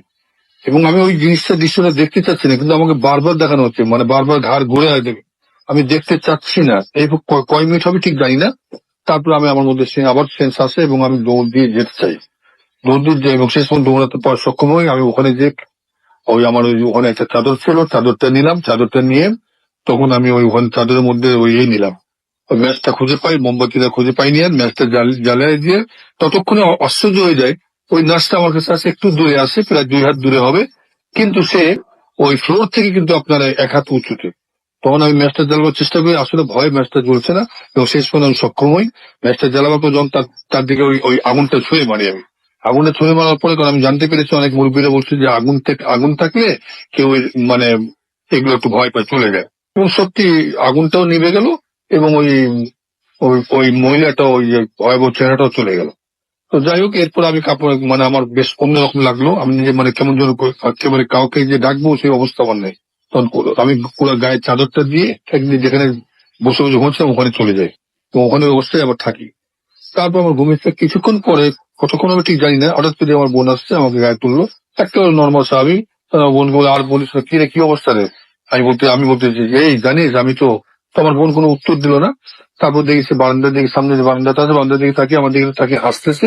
হাসা যাওয়ার পরে তারপর দেখি তোর বাবা সেটা একেবারে প্রায় পড়ে যাচ্ছে। তখন আমি তাকে হাত দিতে যেই যাবো, তখন ঘুরে তাকে আমার দিকে তাকিয়ে যাচ্ছে। তখন দেখি না, আমার বোন তো না, ওই সেই ভয় ভয় ছেলেটা।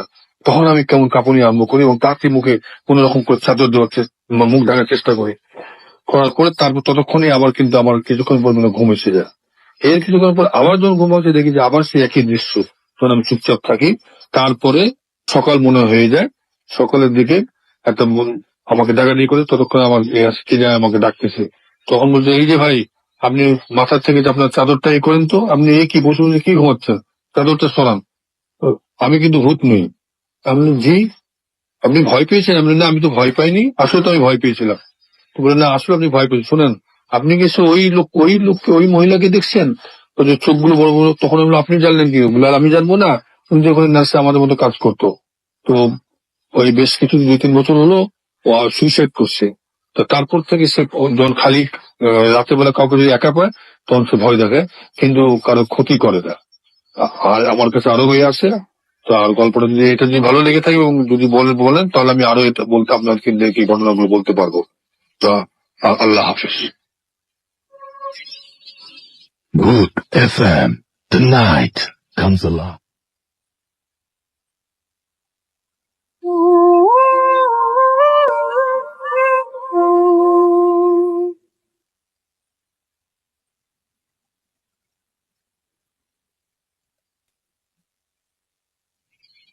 Yes, the night comes alive with গ্রামীণ ফোন শুনছেন সবসময় রেডিও 48.0 FM। ঘড়িতে সময় রাত 1:01। আমি রাসেল আছির সাথে, আমার সাথে রয়েছে মাসুম এবং আজকের অতিথিরা, এবং আপনাদের সবাইকে আরো একবার আমন্ত্রণ জানাচ্ছি। একটা অডিও ক্লিপ শুনলাম আমরা।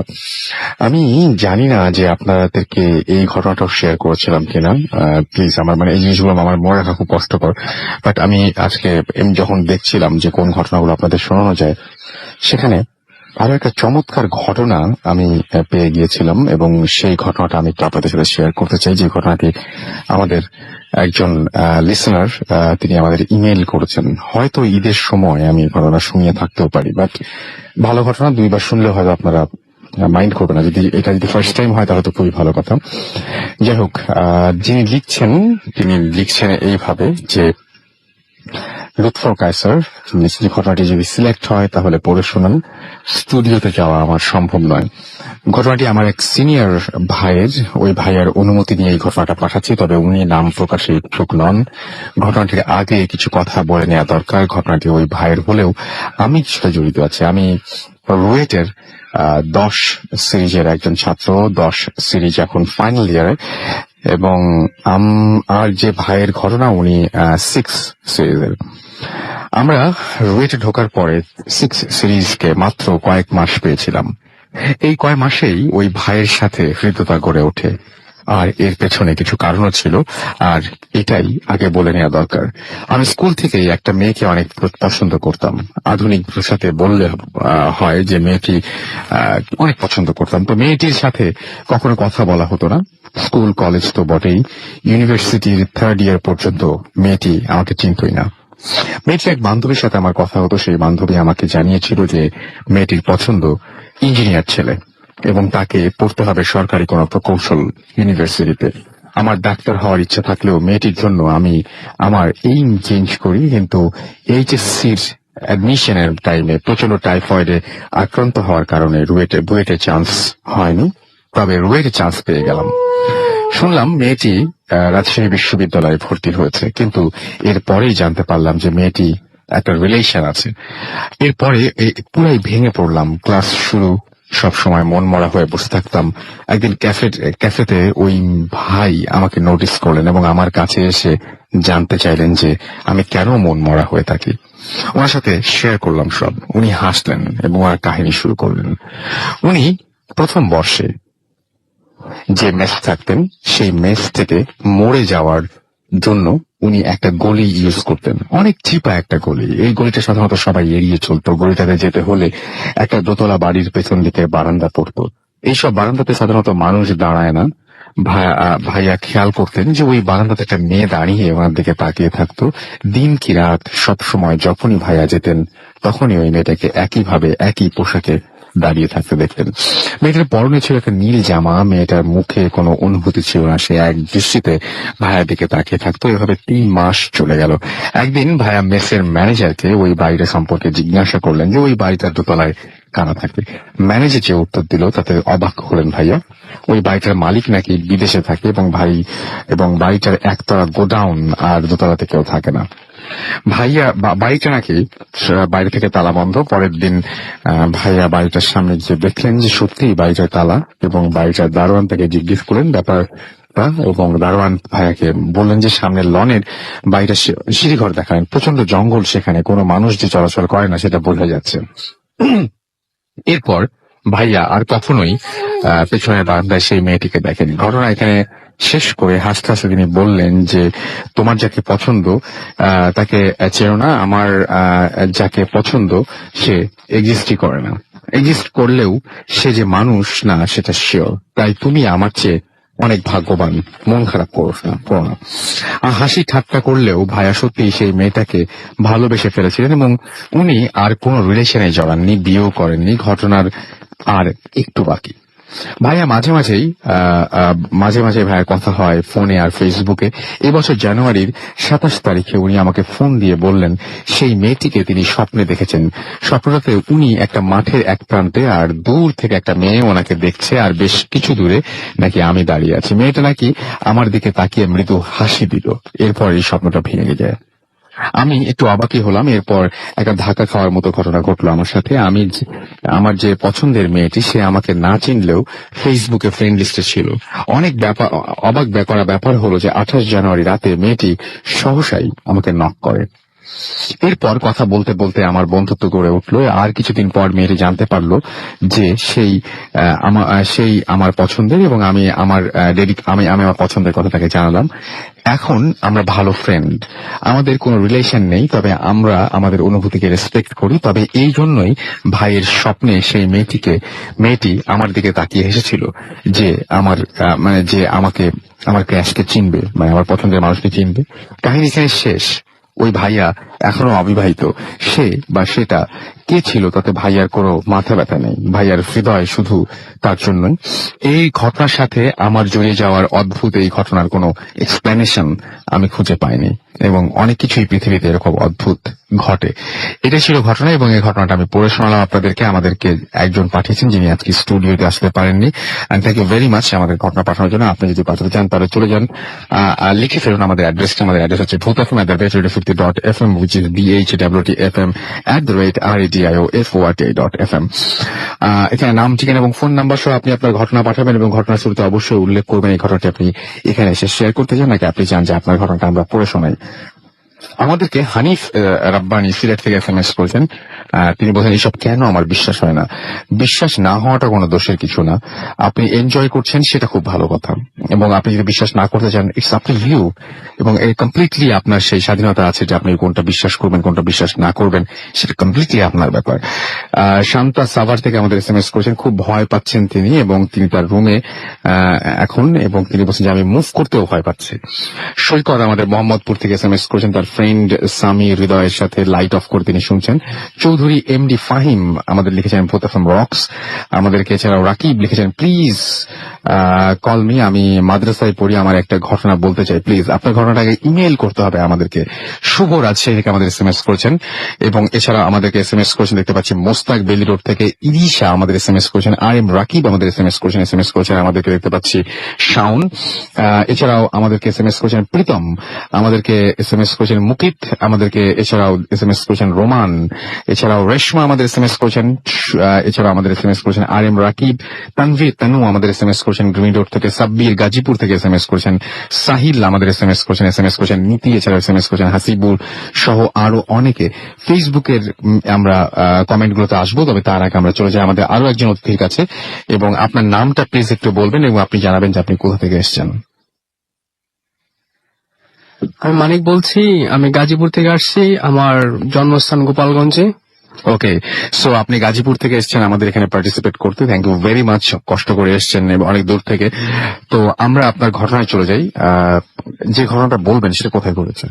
আসলে আমি যে ঘটনাটা বলতে চাই সেটা আসলে আমার জন্মস্থান গোপালগঞ্জে হয়েছে। ওকে, শুনি তাহলে আপনার ঘটনা। আমি ঘটনার ব্যাকগ্রাউন্ডে আগে যাই, কারণ ব্যাকগ্রাউন্ড না ছাড়া আসলে আমরা বুঝবো না কি আমি বুঝাতে চাচ্ছি। সো আমরা অনেক আগের কাহিনী, যেটা 1990 সালের দিকে হবে। আমাদের বাড়িটা ছিল গোপালগঞ্জ টাউনে। সো ওইখানে আমার দাদি ছিল। দাদি চাইলো যে আমরা আমাদের গোপালগঞ্জ ছেড়ে আমরা কোনো গ্রামের দিকে আমাদের ফ্যামিলিটা ট্রান্সফার হয়ে যায়। সবাই শহরের দিকে আসতে চায়, আপনারা গ্রামের দিকে যাচ্ছিলেন কেন? আসলে আমি এটা জানি না তখন দাদির কি চিন্তা ছিল। আচ্ছা, ওকে। দেন আমার দাদি গ্রাম পাশে গোপালগঞ্জের সাইডে গ্রাম এলাকায় উনি জায়গা খুঁজতেছিল যে কোন জায়গা ডিসাইড করা যায়। পছন্দ করছিলেন নাকি খুঁজে বের করছিলেন? এখন উনি সুন্দর একটি জায়গা পায়, সেটা একটা হিন্দু এলাকায়। তার জায়গাটা খুব প্রথম দেখায় খুব ভালো লেগে যায় এবং সে চায় যে এটা আমি কিনবো। তারপরে উনি ওই জায়গায় স্থানীয় যে মালিক টালিক থাকে তাদের সাথে আলাপ করেন যে আমি জায়গাটা কিনবো। সো তার 2-1 দিন পরে আমার দাদি আবার যায় জায়গাটা আবার পর্যবেক্ষণ করার জন্য। ভর দুপুর বেলায় সে অনেক ক্লান্ত ছিল। তা যেই জায়গাটা ছিল, যে জায়গাটা কিনতে চাবে, তার ওইখানে একটা তেঁতুল গাছ ছিল। জাস্ট তার নিচে উনি একটু দুপুরবেলা তো ক্লান্ত, তো ওইখানে একটু শুয়েছিল, জাস্ট একটু হেলান দিয়ে একটু ঘুম, ঝিমের মতো। দেন তো ওই ঝিমের মধ্যে উনি একটা অলৌকিক একটা স্বপ্ন দেখলো। স্বপ্নের মধ্যে আসলে কোনো ইয়া ছিল না, কোনো মানুষ কিছু বা কোনো কিছু দেখে না, জাস্ট উনি শুনতে পেলো যে তুই এই জায়গাটা চুজ করছিস, কিন্তু এই জায়গাটা কিনিস না, কিনলে তোর সমস্যা হইতে পারবে। এই পর্যন্ত এই জায়গায় যারা কিনছে, এখানে যারা আসছে, একজনও থাকতে পারে নাই। তুই যদি এই জায়গা কিনিস, তোর পরিবারের খুব ক্ষতি হবে এবং কি তোর পরিবারটাই ধ্বংস হয়ে যেতে পারে। আমার দাদি ছিল অনেক আল্লাহ ভীরু একজন মানুষ, এই জন্য উনি এগুলি কেয়ার করতো না। জাস্ট উনি ভাবলো একটা স্বপ্ন দেখলাম, এই আর কি। তারপরে তা মালিকের সাথে কনফার্ম করলো যে আমি জায়গাটা কিনবো, আমার পছন্দ হয়েছে। তিনি সেদিন রাতে বিকেলে বাড়ি ফিরলেন। বাড়িতে গিয়ে রাতে একই স্বপ্ন দেখলেন। এরকম পরপর 3 দিন স্বপ্ন দেখলেন যে স্বপ্ন এরকম বলতেছে তুই এই জায়গাটা কিনিস না, তোর ফ্যামিলির কোনো সমস্যা হতে পারে। আমার দাদি ওটা কেয়ার করে না, উনি আল্লাহর কাছে মোনাজাত করলেন যে আমি কি করতে পারি, এরকম স্বপ্ন দেখছি। উনি জাস্ট ওইগুলো কিছু নিলেন না। উনি খুবই আল্লাহ ভীরু ছিলেন, এই জন্য উনি আল্লাহর উপর বিশ্বাস রাখতেন, এই জন্য অন্য কিছুর প্রতি উনি কোনো কেয়ার নিতেন না। সো এরপরে উনি যেহেতু কয়েকদিন এই স্বপ্ন দেখছেন, তারপর উনি চিন্তা করলো আসলে কোনো ঝামেলা নাকি। তারপরে উনি বাসার কোনো প্রবলেম বা জায়গায় কোনো problem কি আছে? প্রবলেম আছে এটা সন্দেহের জন্য উনি গ্রামে যায়। গ্রামে গিয়ে আশেপাশে যারা বাড়ি থাকে ছিল, তাদের সাথে কথা বলে যে আসলে এই জায়গাটার কোনো প্রবলেম আছে কি। সো গ্রামে যারা পাশের বাড়ি থাকে, মালিক ওইখানে থাকতো না, তো সো পাশের গ্রামের লোকজনদের জিজ্ঞাসা করলো এই বাড়িটার কোনো প্রবলেম আছে কি। সো তারা বললো যে এখানে অনেক আগে, যুদ্ধের আগে এখানে এই অত্র এলাকার এখানে শ্মশান ছিল, আর এই জায়গা ছিল চিতাখোলা। তা এখানে কিছু সমস্যা আছে, অনেকে অ্যাবনর্মাল কাহিনী হয়, প্যারানর্মাল কাহিনী হয়, যে জন্য আপনাদের উচিত হবে এই জায়গাটা না কেনা। কারণ এখানে এই পর্যন্ত যারা আসছে তারা কেউ থাকতে পারে না এবং তাদের অনেক সমস্যা হয়েছে। তারপরে আমার দাদি একটাই চিন্তা করলো, যদি আল্লাহ আমাদের সাথে থাকে তাহলে এগুলো কিছু করতে পারবে না। দেখি এই পর্যন্ত যারা থাকতে পারে নাই, আমি থাকতে পারবো। সো ওনার মধ্যে সেই একটা বিশ্বাস ছিল, আল্লাহর প্রতি একটা আস্থা ছিল, এর জন্য উনি তার কয়েকদিনের মধ্যেই ওই জায়গাটা কিনে ফেলে এবং আমাদের ফ্যামিলি গোপালগঞ্জ থেকে এই গ্রামে শিফট হয়ে যায়। এবং প্রথম কয়েক বছর আর কি ওরকম সমস্যা হয় নাই। তা 2-3 বছর পর থেকে একটা স্বাভাবিক একটা বিষয় সবাই ফিল করে যে যদি আমি দাঁড়ায় থাকি সন্ধ্যাবেলায় কোনো ঘরের মধ্যেই, যদি পিছনে একজন থাকে, যদি জোরে শ্বাস প্রশ্বাস নেয়, গরম একটা হাওয়া আমাদের শরীরে লাগবে, সেটা প্রায় আমার আম্মা, আমার কাকা, ওনরা সবাই ফিল করতো। কিন্তু ওইটা আর কি অত টেক কেন না, হইতে পারে, কেউ পাত্তা দেন না। পাত্তা দেন না। আবার আরেকটা বিশেষ কাহিনী হতো যে আমাদের আর কি ওই জায়গাটায় অনেক তাল গাছ ছিল, চারিপাশে যে নারকেল গাছ ছিল, একটা কি বলবো, একটা নির্জন, একটা ভৌতিক একটা জায়গার মতো। আর আমাদের গ্রামের প্রথম বাড়িটা আমাদের ছিল এবং জায়গাটা খুব জঙ্গল টাইপের ছিল। দেন ওইখানে প্রত্যেক রাতে পিছনে আমাদের ঘরের জাস্ট পিছেই 3টা তাল গাছ ছিল, ওইখানে খুব রাতের বেলা অনেক সাউন্ড আসতো, অনেক সময় ঢিলের আমাদের চালে ঢিল মারতো এরকম। এবং ওই রাস্তা দিয়ে রাত 8টার পরে কেউ ওইখান থেকে চলাফেরা করে না, এত ভয় ভীতকর জায়গা ছিল। এখন একটু স্বাভাবিক হয়েছে, কিন্তু তখন কেউই 8টার পর ওইখান থেকে চলাচল করতো না। তারপরে চলাচল করতে না ভয়? হ্যাঁ, ভয়। আচ্ছা। কারণ ওইটা আমাদের মেইন রোড থেকে আমাদের বাড়ি পর্যন্তই ছিল পুরোটা শ্মশান, অনেক দূরই হবে। এর জন্য আর কি কেউ রাতের বেলায় 8টার পর এখান থেকে কোনো চলাচল হতো না, আর যদি কেউ চলাচল করতো অনেকে মিলে, কারণ এখানে প্রায় অনেক খারাপ কাজ হতো, বিশেষ করে আমাদের যে তাল গাছটা আছে ওইখানে।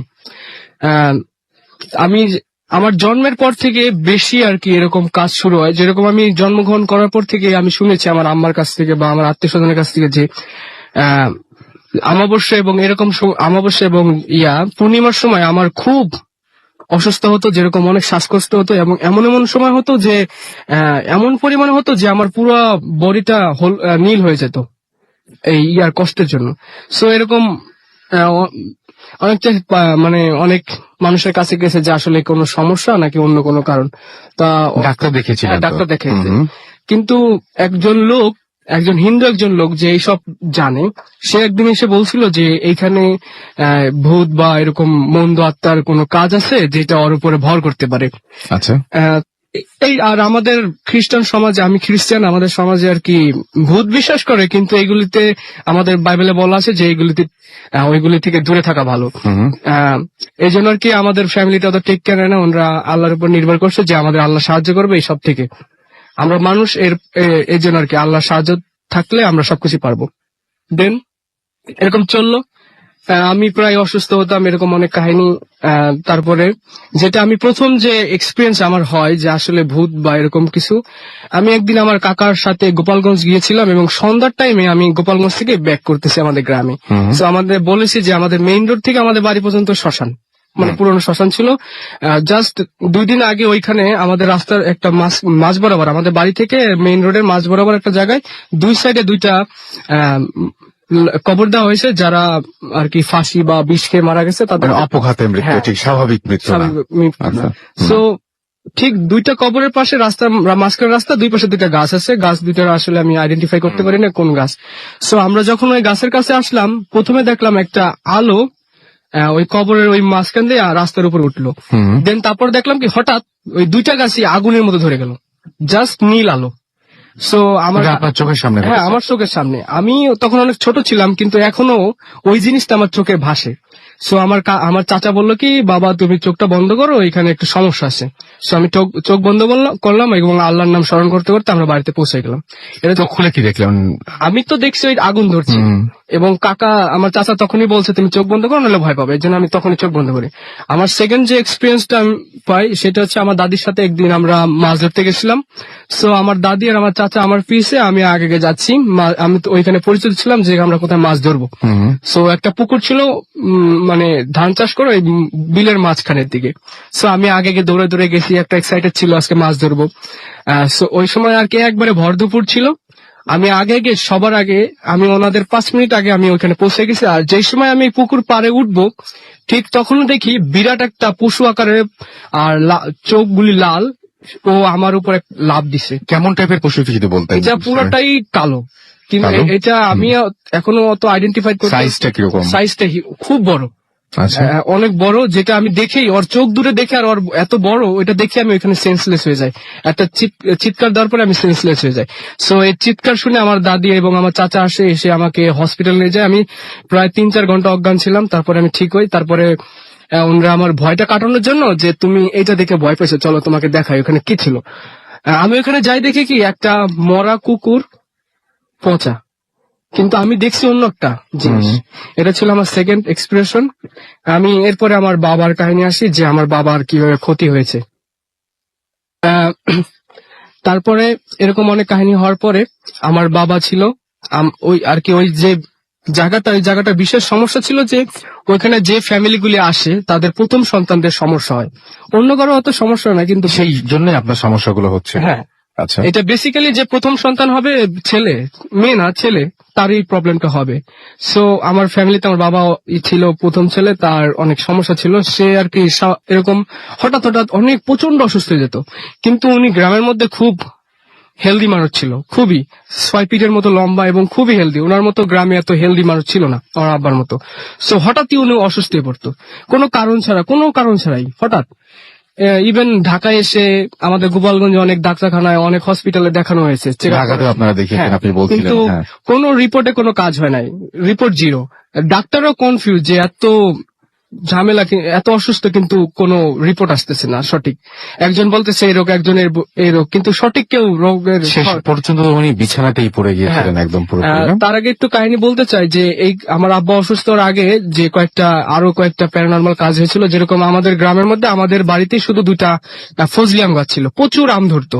আমি ছোটবেলায় দেখেছি প্রচুর আম ধরতো, কিন্তু হঠাৎ আমের সময়, আমের সিজনে আমগুলি খুব বড় হয়েছে, কিন্তু হঠাৎ একদিনের মধ্যে পুরো আম গাছটা শুকাই গেছে এবং আস্তে আস্তে যেরকম একটা গাছ যদি আপনি ডাল আগুনে পোড়ান যে গুড়ি গুড়ি হয়ে পড়বে, ঠিক ওই গাছটা এরকম গুড়ি গুড়ি, আগুন না কিন্তু জাস্ট আগুনে পড়লে যেরকম ছাইটা হয় এরকম গুড়ি গুড়ি হয়ে পড়ে পুরো গাছটা ওইরকম গেছে। যে আমরা কাঠ বানাবো বা গাছটা মরে গেলে সাধারণত কাইটে আগুন জ্বালতি হিসেবে ব্যবহার করে বা ফার্নিচার তৈরি করে, তো সেই সুযোগটা আমরা পাই না। ওইটা ছাইয়ের মতো পুড়ে পুড়ে ওইটা শেষ হয়ে গেছে, কিন্তু আর কোনো আগুন ছিল না।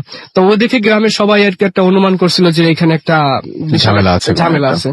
সো আমরা এরপরে আমরা আমাদের যে পালক বা ওনরা থাকে ওই ফ্রিজে ডাকছি, ওনরা এসে আর কি অনেক প্রার্থনা করছে যেন কোনো কিছু না হয়, কিন্তু ওনরা একটা কথা বলছিল যে আসলে এখানে অনেক ঝামেলা আছে, তোমাদের উচিত হবে যে এখান থেকে তাড়াতাড়ি শিফট হয়ে যাওয়া, নাহলে তোমাদের আসলে কোনো সমস্যা হতে পারত। কিন্তু আমার ওই একটাই, আমার দাদির দৃঢ় বিশ্বাস ছিল যে আল্লাহ আমাদের রক্ষা করবে, এর জন্য আর কি আমরা এখানে থাকা। তারপরে আর একটা খুব আশ্চর্য একটা কাহিনী যেটা আমরা পরে শুনবো। আমাদেরকে ছোট্ট বিরতিতে যেতে হবে এবং বিরতির পরে আমরা আবারও ফিরে আসবো। সেই পর্যন্ত আশা করছি আপনারা আমাদের সঙ্গে থাকবেন। স্টে টিউন টু রেডিও ফুর্তি এন্ড ডোন্ট স্টপ দ্য ফুর্তি। Bhoot FM. The night comes alive with Ramin.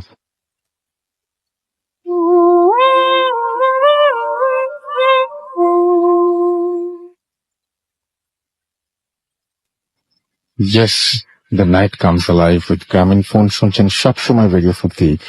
আমি কালফেল আছি সাথে, এবং আমরা দেখতে পাচ্ছি আজিমপুর থেকে আমাদের একজন লিখেছেন, নাম হচ্ছে JH বয়। তার কমেন্টটা ফেসবুকে পরে বুঝতে পারছি যে তার বাসার খুব কাছেই কবরস্থান।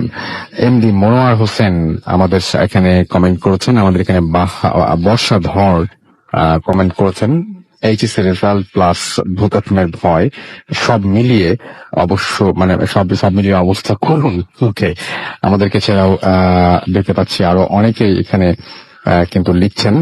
আমাদের এখানে আছেন দেখতে পাচ্ছি ভয় লাগছে লিখেছেন ওমর ফারুক। এছাড়াও আমি দেখতে পাচ্ছি যে আমাদের এখানে লিখেছেন ভূত এফএম শুনছি।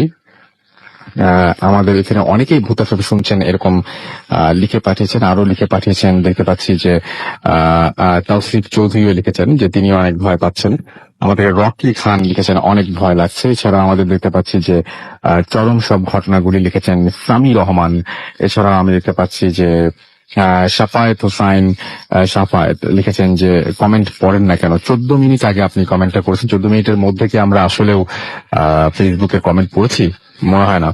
স্টোরি নাইস লিখেছেন ইফতেখার আহমেদ ফাহাদ। এছাড়াও আমাদের এখানে লিখেছেন ইজাজ আলী পাপ্পু। এছাড়াও আমাদের এখানে দেখতে পাচ্ছি লিখেছেন অহনা কবির আশা, সোহেল রানা, শামীম খান, SK কুন্তল, সুনম চাকমা, তারপর প্রিন্স রমিজ। এছাড়াও দেখতে পাচ্ছি আরো লিখছেন সোহেল রানা। আমাদের এখানে লিখেছেন জালাল উদ্দিন, তাছাড়াও রাজা সহ আরো অনেকে আমাদের এখানে কমেন্ট করেছেন। আমাদের যে পেজটা রয়েছে অর্থাৎ ভূতফোন যে পেজটা সেটাতেও লিখেছেন আকাশ শাকে লিখেছেন ভালো লাগছে। এবং এছাড়া আমি দেখতে পাচ্ছি আমাদের এখানে লিখেছেন জুয়েল, যে আমাদের এখানে লিখেছেন আরিয়ান আকাশ। এছাড়াও লিখেছেন আবু সাইম পাবল। এছাড়াও লিখেছেন আমাদের এখানে জাকারিয়া আকাশ। এছাড়াও আমাদের এখানে লিখেছেন আরিয়ান ইসলাম। তারপরে লিখেছেন হামজা। এছাড়াও ইফতেখার সহ আরো অনেকে। যাই হোক, আপনি যদি কমেন্ট করতে চান তাহলে চলে যান www.facebook.com/radio.ফুর্তি অথবা চলে যান www.facebook.com/bhutfm.russell এই দুটো পেজে। এবং আপনি আমাদের SMS ও পাঠাতে পারেন। আমাদের SMS পাঠানোর নিয়ম হচ্ছে মোবাইলের মেসেজ আপনাকে টাইপ করুন ফুর্তি FORTI ফুর্তি স্পেস দিয়ে লিখুন আপনার নাম, স্পেস দিয়ে আপনার মেসেজ পাঠাবেন 9840 নাম্বারে। MD হাসিব লিখেছেন আজকে একটু বেশি ভয় লাগছে। পবন বসুন্ধরা থেকে লিখেছেন আজ সব দিক দিয়ে পরিবেশ চরম। আরিফ এবং তার ওয়াইফ রুম্পা হবিগঞ্জ থেকে লিখেছেন তার কাছে ভালো লাগছে। আরাফাত আমাদের এখানে SMS করেছেন ফুর্তি থেকে। MB বাবু নারায়ণগঞ্জ থেকে। এছাড়াও দেখতে পাচ্ছি আমাদের এখানে ফাহাদ নোয়াখালী থেকে SMS করেছেন। লিখন আমাদের SMS করেছেন চিটাগং থেকে। আমাদের এখানে দেখতে পাচ্ছি এছাড়াও ফারহান তামজিদ SMS করেছেন ত্রিমোহনী থেকে। এছাড়াও ফিরোজ আমাদের এখানে SMS করেছেন ওয়াবদা খুলনা থেকে। এছাড়াও আমাদের এখানে দেখতে পাচ্ছি অমি SMS করেছেন। লিমন আমাদের এখানে SMS করেছেন তঞ্জিম সহ আরো অনেকে।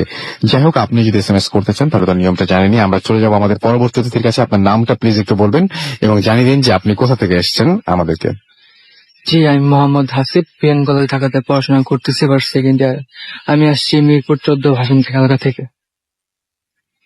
ওকে, আপনার ঘটনা শুনি আমরা। যে আজকে আমি যে ঘটনাটা শেয়ার করব, ঘটনাটা আমার ছোট বোনের বান্ধবীর কাছ থেকে শোনা। ঘটনাটা ঘটেছে ভাই দিনাজপুরের মধ্যপাড়া গ্রামে। এই গ্রামের ভিতরে একটা ফ্যামিলি থাকতো। ফ্যামিলিতে ছিল হাজবেন্ড ওয়াইফ আর কাজের মেয়ে। হাজবেন্ড শহরে চাকরি করার কারণে বাড়িতে সবসময় থাকতো না। শুধুমাত্র উইকেন্ড পাইলেই বাড়িতে আসতো। তো বাড়িতে কাজের মেয়েটাই ওই মহিলার সব কাজ করে দিত। ভাই আগেই বলি, এই মহিলাটা ছিল প্রেগনেন্ট। তো একদিন রাত্রে মহিলার খুব পানি তৃষ্ণা পায়। তো ওই মহিলাটা কাজের মেয়েকে ডাক দেয় পানি এনে দেওয়ার জন্য। তো অনেকক্ষণ ডাকার পর কাজের মেয়েটা আর আসে না, অনেক গভীর ঘুমে ছিল। তারপরে মহিলাটা নিজেই পানি খেতে যায়। কলসের কাছে যায়, দেখে কি কলসে পানি নেই। তো উনি ভাবলেন যে টিউবওয়েল তো পাশেই, আমি যা পানি খায় আসে। তো তিনি গেলেন বাইরে টিউবওয়েলের কাছে পানি খেতে। পানি খাওয়া শেষ করে যখন ঘরে ঢুকবে, তখন তিনি পিছন থেকে কান্নার আওয়াজ শুনতে পান। তো তিনি পিছনে তাকালেন, দেখলেন কি টিউবওয়েলের পাশে শিউলি গাছের গোড়ায় একটা বাচ্চা বসে বসে কান্না করতেছে। তো তিনি বাচ্চাটাকে দেখে জিজ্ঞেস করে, কি তুমি কাঁদতেছো কেন? তো বাচ্চাটা কোনো রিপ্লাই নেই, শুধু কান্নাই করতেছে। একটু পর দেখলো কি বাচ্চাটা একটা মহিলার রূপ ধারণ করছে। তো মহিলার পরনে ছিল ভাইয়া সাদা শাড়ি, মুখে অনেক রক্ত লেগেছিল, চুলগুলো উঠতেছিল, আর ওই মহিলার দিকে তাকে কান্না করতেছিল। এটা দেখে মহিলা সেন্সলেস হয়ে পড়ে। পরদিন যখন জ্ঞান ফিরে, তখন দেখে যে কাজের মেয়ে আর বাড়ির আশেপাশের প্রতিবেশীরা তাকে দেখতে আসছে। তো এই ঘটনা শুনে শহর থেকে হাজবেন্ড বাড়িতে চলে আসে। তো এই মহিলার কাছে ঘটনা শুনে উনি কবিরাজের কাছে নিয়ে যায়। তো কবিরাজ তাকে একটা তাবিজ দেয় এবং কবিরাজ বলে যে এই তাবিজটা যতদিন আপনার পাশে থাকবে ততদিন আপনার কাছে কোনো খারাপ জিনিস আসবে না। এবং কবিরাজ আরো বলে আপনার যখন বেবিটা হবে তখন আপনার বেবি করে তাবিজটা পরায় দিবেন। তো আলহামদুলিল্লাহ কিছুদিন পর ওই মহিলার ঘরে একটা ফুটফুটে মেয়ে সন্তান হয়। তো মেয়েটা হওয়ার পর ওই মেয়েটার গলায় তাবিজটা পরা দেয়। মেয়েটা যখন একটু বড় হয়, মহিলাটা বলে যে তাবিজটা যেন গলা থেকে কোনো সময় না খুলে। তো গ্রামের স্কুল সাধারণত বিকাল দিকে ছুটি হয়। তেমন একদিন মেয়েটা স্কুল থেকে বাড়িতে ফিরতেছিল। তো বাড়িতে ফেরার সময় তার খুব আবার পানি তৃষ্ণা পায়। তো মেয়েটা ওই টিউবওয়েলের কাছে থেকে পানি খাইছে। পানি খেয়ে তখন ভাইয়া ওয়েদারটা অনেক ভালো ছিল। তো মেয়েটা যায় ওই শিউলি গাছের পাশে একটু বসছে। তো বসার একটু পরে কখন যে ঘুমায় পড়ছে মেয়েটা নিজেও জানে না। তো মেয়েটার ঘুম ভাঙে সন্ধ্যার একটু পরে। তো তো মেয়েটা যখন বাড়িতে ফিরবে, দৌড়ে বাসায় ফিরতেছিল, মাঝ রাস্তা এসে দেখে কি মেয়েটার আম্মু মেয়েটাকে খুঁজতেছে। তো মেয়েটাকে বলে, কি হয়েছে, তো দেরি হয়েছে কেন? তো মেয়েটা বলে, আম্মু আমি টিউবওয়েল থেকে পানি খেয়ে ওই শিউলি গাছের পাশে ঘুমায় পড়ছিলাম। অ্যাজ ইউজুয়াল মহিলাটা আর এই যে মেয়ের গলা তাবিজটা দিয়ে খেয়াল করে না। তো রাত্রে মেয়ে পড়তে বসে, যখন পড়তে বসে তখন ওর আম্মু বলে, আসো তোমার চুলগুলো একটু আশ্রয় দিই। তো চুল যখন আশ্রয় দিতে যাবে তখন দেখে মেয়ের গলা তাবিজটা নাই। তো মেয়েকে জিজ্ঞেস করে, তারপরে তোমার গলা তাবিজটা কোথায়? তো মেয়ে আর বলতে পারে না। তো মহিলা বলে, আজকে তো রাত হয়ে গেছে, তাবিজ আনা পসিবল না, তোমাকে কালকে সকালে কবিরাজের কাছ থেকে আবার নতুন একটা তাবিজ এনে দেবো। তো ওই দিন রাত্রে খাওয়া দাওয়া করে মেয়েটা ঘুমায় পড়ে। মেয়েটার রাত্রে ঘুম ভেঙে 2টা-2:30টার দিকে কান্নার শব্দে মেয়েটার ঘুম ভেঙে যায়। তো মেয়েটা শুনতে পায় কি জানালার পাশে কেউ কান্না করতেছে। মেয়েটা ভাবছে কি তাদের কাজের মেয়ে বকুল কান্না করতেছে। তো মেয়েটা জিজ্ঞাসা করে, বকুল তুই কি কান্না করতেছিস? তো বাহির থেকে ভাই কোনো রিপ্লাই আসে না, শুধু কান্নাই করতেছে। তো শুধু এরপর কিছুক্ষণ পর শুধু কান্না না, কান্নার সাথে সাথে অদ্ভুত গন্ধ ভিতরে আসতে থাকে, পচা গন্ধ। মেয়েটা এগুলো সহ্য করতে না পেরে জানালাগুলো সব লাগায় দেয়। তো ওই দিন রাতে আর কোনো প্রবলেম হয় না। এর পরের দিন মেয়েটা এই গত রাতের ঘটনা তার মাকে বলতে ভুলে যায়। স্কুল থেকে আসার পর খেলাধুলা করে আর মনে থাকে না। তো রাত্রে সন্ধ্যার সময় যখন পড়তে বসে তখন মেয়েটা ওর আম্মুকে ঘটনাটা ফুল বলে যে গত রাতে আমার সাথে এই ঘটছে। তো আম্মু তখন ঘটনাটা শুনে না বুঝতে পারে। তারপর আম্মু বলে, আজকেও তো রাত হয়ে গেছে, আজকেও দাবি জানা যাবে না, আজকে রাতে তুই আমার সাথে ঘুমিস, তাহলে আর ভয় পাবি না, কালকে সকালে তোকে নতুন দাবি জানা দেবো। রাতে খাওয়া দাওয়া শেষ করে মেয়েটা ওর আম্মুর সাথে যখন ঘুমাতে যাবে তখন দেখি ওর আব্বু হঠাৎ করে শহর থেকে চলে আসছে। তারপর মেয়ের আর কি করার, তো নিজের রুমে ঘুমাতে হয়। তো আগের রাতের মতন সেম কাহিনী, 2টা কি 2:30টার দিকে মেয়েটার আবার ঘুম ভেঙে যায় কান্নার শব্দে। তো ভাই কান্নার শব্দটা গত রাতের থেকে একটু জোরে ছিল। তো কান্নার শব্দে মেয়েটার ঘুম ভেঙে যায়। তো এই কান্নার শব্দের সাথে সাথে ওই পচা গন্ধ ভিতরে আসতে থাকে। তো মেয়েটা আগে রাতের মতোই জানালা গুলো সব লাগায় আর ঘুমায় পড়ে। ঠিক রাত 3টা কি 3:30টার দিকে ঘরটা প্রচুর গরম হয়ে যায়। জানালাগুলো যেহেতু সব লাগানো ছিল, তারপরে গরম হয়ে যায়। তারপর মেয়েটা সহ্য করতে পারে না গরমটা। তো মেয়েটা ভাবে একটু পরে তো ফজর আজান দিয়ে দিবে, জানালা গুলো খুলেই দিই। তো মেয়েটা যখন জানালা খোলার সাথে সাথে অদ্ভুত একটা গন্ধ ভিতরে আসে। আর ভাই সাথে সাথে রুমের দরজাটা অটোমেটিক খুলে যায় হাবি করে একটা শব্দ করে। তো এগুলো দেখে তো মেয়েটা চিৎকার করতে পারে না। মানে মেয়েটার শরীরটা অবশ হয়ে যায়, অনেক ঘামতে থাকে। একটু পর দেখে কি জানালা থেকে একটা অদ্ভুত হাত আসছে, হাত এসে ওর পায়ে খামচির মতো করে ধরছে, জানালা দিয়ে বাইরে টেনে নিয়ে যাচ্ছে। তো মেয়েটা এগুলো দেখে নিজেকে আর কন্ট্রোল করতে পারে না, সেন্সলেস হয়ে পড়ে। পরদিন মেয়েটার আম্মু মেয়েটাকে ডাকতে যায়।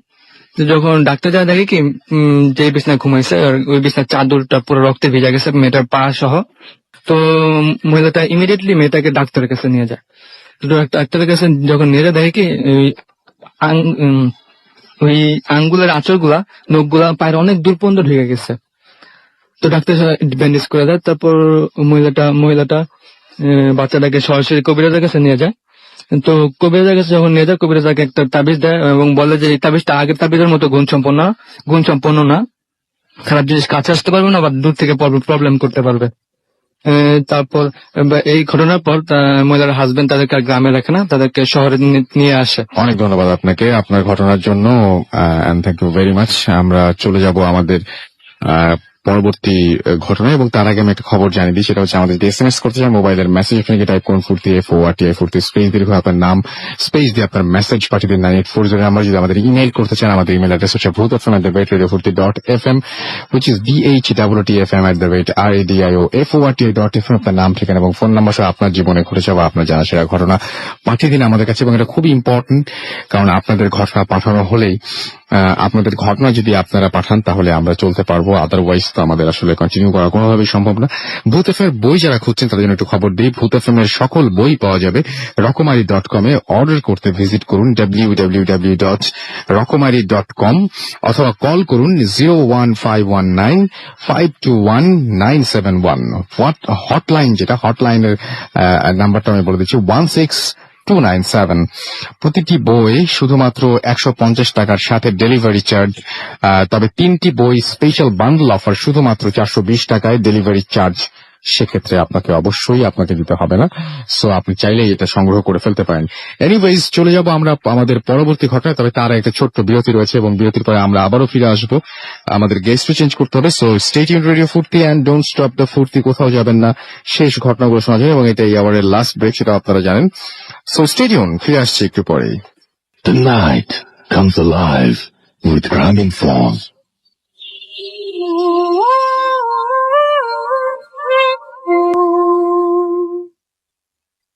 ওয়েলকাম ব্যাক, শুনছেন সবসময় রেডিও ফুর্তি 88.0 FM। ঘড়িতে সময় রাত 1:40 আমি রাসেল আছি সাথে, আমার সাথে রয়েছে মাসুম এবং আজকের অতিথিরা। আমরা চলে যাব আমাদের শেষ ঘটনায়, কারণ আজকে আর হাতে তেমন সময় নেই। আমরা চলে যাচ্ছি আবারও। ভাই আপনার নামটা আরেকবার প্লিজ বলবেন, তারপর আমরা আরেকবার বলতে হবে আমরা প্লিজ। ওকে, আমরা চলে যাই আমাদের ঘটনায়। এবং আপনি একটা ঘটনা বলতে চাইছিলেন, তখন আমরা শুনতে পারিনি, এখন শুনি সেই ঘটনাটা। বাসার ঘটনা তো এটা মনে হয়। অবশ্যই বাসা। ওকে, এটাও ধানমন্ডিতে, কিন্তু বাসাটা হলো আমার আগের বাসা। জি, এটা আমার দাদা বাড়ি। এটা ধানমন্ডিতে, এখন নয়রেতে সিচুবে। জি। তো বাসাটা ইন্ডিপেন্ডেন্ট হাউস, আগের বানানো 1965 করা বাসাটা নর্মাল, এমনি সব ভালো, সব সুন্দর, কিন্তু একটা প্রবলেম সবসময় ছিল যে বাসাটা প্রথম থেকেই হন্টেড। প্রথম থেকে বাসার মধ্যে আগের বাসাটা হন্টেড ছিল। এটা কিভাবে যে আমাদের পিছিয়ে ছাড়ে না আমি জানি না, কেন ছাড়ে না, বাট এনিওয়েজ ওই বাসাটা হলো হন্টেড। ওখানে এরকম ঘটনা ঘটছে যে দেখা যাচ্ছে যে বাসাটা ছিল 2.5 তলা অ্যাকচুয়ালি, 1, 2 আর উপরে একটা হল রুম ছিল। তো দেখা যাচ্ছে রাতে 12টার পরে আপনার হল রুমের লাইট হঠাৎ করে জ্বলে উঠছে। আচ্ছা। এবং হল রুমের যে বাথরুম আছে ওখানে পানির আওয়াজ হচ্ছে। তারপরে গোলাপ ফুলের গন্ধে ভরে গেছে, যদি কেউ উপরে ওই সময় দিয়ে থাকে আর কি। এরকম কোন গাছ নিশ্চয়ই ছিল না? না, গোলাপের গাছ ছাদে তো ছিল না, সব ছিল নিচে। তো এরকম ধরনের অনেক ঘটনা। তো প্রায় তো আমাদের বাসায় একটা কেয়ারটেকার ছিল, উনি তো ওনার যেটা হচ্ছে যে উনি ঘুমাতেন হলেন ড্রয়িং রুমে। তো এরকম একদিন ঘুমাচ্ছেন, তো সকালবেলা সে ফিগার আউট করে যে সে নিচে যেখানে গাড়ি পার্ক করে ওখানে কার পর্চের মধ্যে তাকে রেখেছে। হ্যাঁ, মানে সে ঘুম থেকে উঠে Oh দেখছে। my God. আর ওই পাশে একটা ঘটনা ঘটছিল, এটা আপনারা প্রবাবলি পুরানো নিউজ পেপার আর্কাইভ খুঁজলেও পেতে পারেন। ওখানে আমাদের একটা দারোয়ানকে মেরে ফেলছিল ওই আচ্ছা। বাসার মধ্যে। ওই বাসাটা যেটা হয়েছিল যে ওখানে নিচে সার্ভেন্ট কোয়ার্টারের একটা বাথরুম ছিল, তো ওই দারোয়ানটা খুব মানে রকচটা টাইপ ছিল। তো ওকে যখনই অনেকবারই স্বপ্ন দেখাইছে যে তুমি পিছনের সাইডে বসো না, পিছনের সাইডে পিছনের ড্রেনে তুমি পেশাব করো না, তুমি বাথরুম ইউজ করে, এরকম ধরনের নাকি স্বপ্ন দেখাইছে। তো এগুলা বিশ্বাস না করে মানে হি kept on doing the same thing. তো পরে যায় একদিন সকালবেলা আমাদের আরেকজন দারোয়ান সে যায় ওনাকে নক করতেছে বাথরুমে, কিন্তু বাথরুমের ভিতর থেকে বন্ধ। And অনেকক্ষণ হওয়ার পরে তারপরে পিছন সবাইকে ডাকলো যে কি ব্যাপার, উনি বাথরুমের মধ্যে গেছে এখন পর্যন্ত বেরোচ্ছে না। তারপরে উপরে থেকে সবাই নামার পরে তো পিছনের একটা জানলা ছিল ছোট, ওখান থেকে দেখে যে প্যানের মধ্যে মাথা উল্টা করে এবং পা উপরের দিকে দিয়ে। এটা আপনারা সবাই দেখেছেন? আমি অনেক ছোট ওই সময়, এটা আমার আম্মার কাছে শোনা ঘটনা। তো ওনারা সবাই দেখেছে। তারপরে তখন আমার দাদা ছিলেন আবার সরকারি কর্মকর্তা, উনি বনপ্রধান ছিল ওই সময়। তো এটা একটা মানে অনেক বড় একটা ইস্যু হয়ে গেছিল তখন, যে বাসার মধ্যে একটা এরকম মার্ডারের মতন। তারপরে যখন নিয়ার ছেলে আসলেন, দারোয়ানের ছেলে আসলেন, উনি এসে কোনো ক্লেম করেনি। তো মজা ছিল যখন দারোয়ানের বডিটা রিট্রিভ করে তখন গালের মধ্যে 5 আঙ্গুলের দাগ, আচ্ছা। যেটা সারপ্রাইজিং, এটা কেমনে আসলো। ওই বাসায় এরকম আরো ঘটনা ছিল যে আমাদের একটা কোনার রুম ছিল, আমরা ছোটবেলায় ওটাকে ফুপ্পির রুম বলে জানতাম। আচ্ছা। তো ওই রুমটার মধ্যে কোনো সময় ছাদের একটা কোনা কোনো সময় জোড়া লাগেনি। বাড়িটা হওয়ার পর থেকে কোনো সময় ঢালাইটা হতো না, ঢালাই করতো ফেটে যেত, ঢালাই করতো ফেটে যেত। তারপরে আমার দাদি অনেক মানে দোয়া দুরুদ পরে, মানে ওনারা অনেক রিচুয়াল করে তারপরে ওটাকে ঠিকঠাক করছে। তবে ইট টুক দেম আ লং টাইম। ওই বাসাটার কাছে আমি আব্বার কাছে শুনেছিলাম যে ওই বাসাটাও যখন বানাইছে ওখানেও একটা কবরের মতন কি জানি পাওয়া গেছে। তো এটা ল্যান্ডই কিনা ছিল অনেক আগের, মানে আমার দাদার আম্মার আমলের ছিল। ওকে। তো এই একটা ওই বাসার মধ্যে একটা ঘটনা। তার মানে আপনাদের এটা হচ্ছে শুধুমাত্র রিসেন্টলি শুরু হয়েছে এরকম কোনো কিছু না, বহু আগে থেকে আপনারা এই সমস্ত জি। জিনিস ফেস করে আসছেন এবং এখন মোটামুটি মনে হয় আর ভয় লাগে না, থাকতে থাকতে মোটামুটি ভয়ের সাথে। তো মোটামুটি অভ্যাস হয়ে গেছে। মানে একটা জিনিস অবাক ঘটনা ঘটে, যদি আপনার 2 মিনিট সময় থাকে। জি জি প্লিজ। একটা অবাক, আমার একটা কাজিন আছে, নাম হলো তাহিন, ও থাকে খুলনাতে। জি। ছেলেটা নর্মাল নাইস গাই, সবকিছু তার ভালো, পড়ালেখা করতেছে সব ভালো, কিন্তু ওর ভিতরে কিছু কিছু জিনিস আমরা খুব সারপ্রাইজড হই। যেরকম ধরেন আমাদের যদি কোনো কাছের রিলেটিভ মারা যায়, জি। ওরা কেমনে জানি 2 মাস 1 মাস আগে থেকে বলতে থাকে যে আমাদের মধ্যে কেউ চলে যাবে, মারা যাবে, এই হবে। তো আমার একটা খালু মারা গেছেন, বড় খালু, আমার অ্যাকচুয়ালি কাজিনের হাজবেন্ড, উনি সবচেয়ে বড় সিনিয়র। উনি মারা যাওয়ার 2 মাস আগে কিন্তু আমার এই তাহিন ওই কাজিন ও বলা শুরু করছে। তো আমার মানে এরকম ধরনের ওর সাথে অনেক কিছু দেখে, যেরকম রাতের বেলা ও সাপ দেখছে, ফিল করছে ঠান্ডা, পরে এগুলা বিভিন্ন ধরনের এভিডেন্স পেয়েছে। ও স্টোরি অ্যাকচুয়ালি ও আসলে বেটার বলতে পারতো, আমি জাস্ট আপনাকে আমরা আশা রাখলাম যে কোনো একদিন যদি আসবে ইনশাল্লাহ। আচ্ছা ওকে ফাইন, তাহলে তো চলে আসা যায়। আমরা মনে হয় হাতে আর সময় নেই।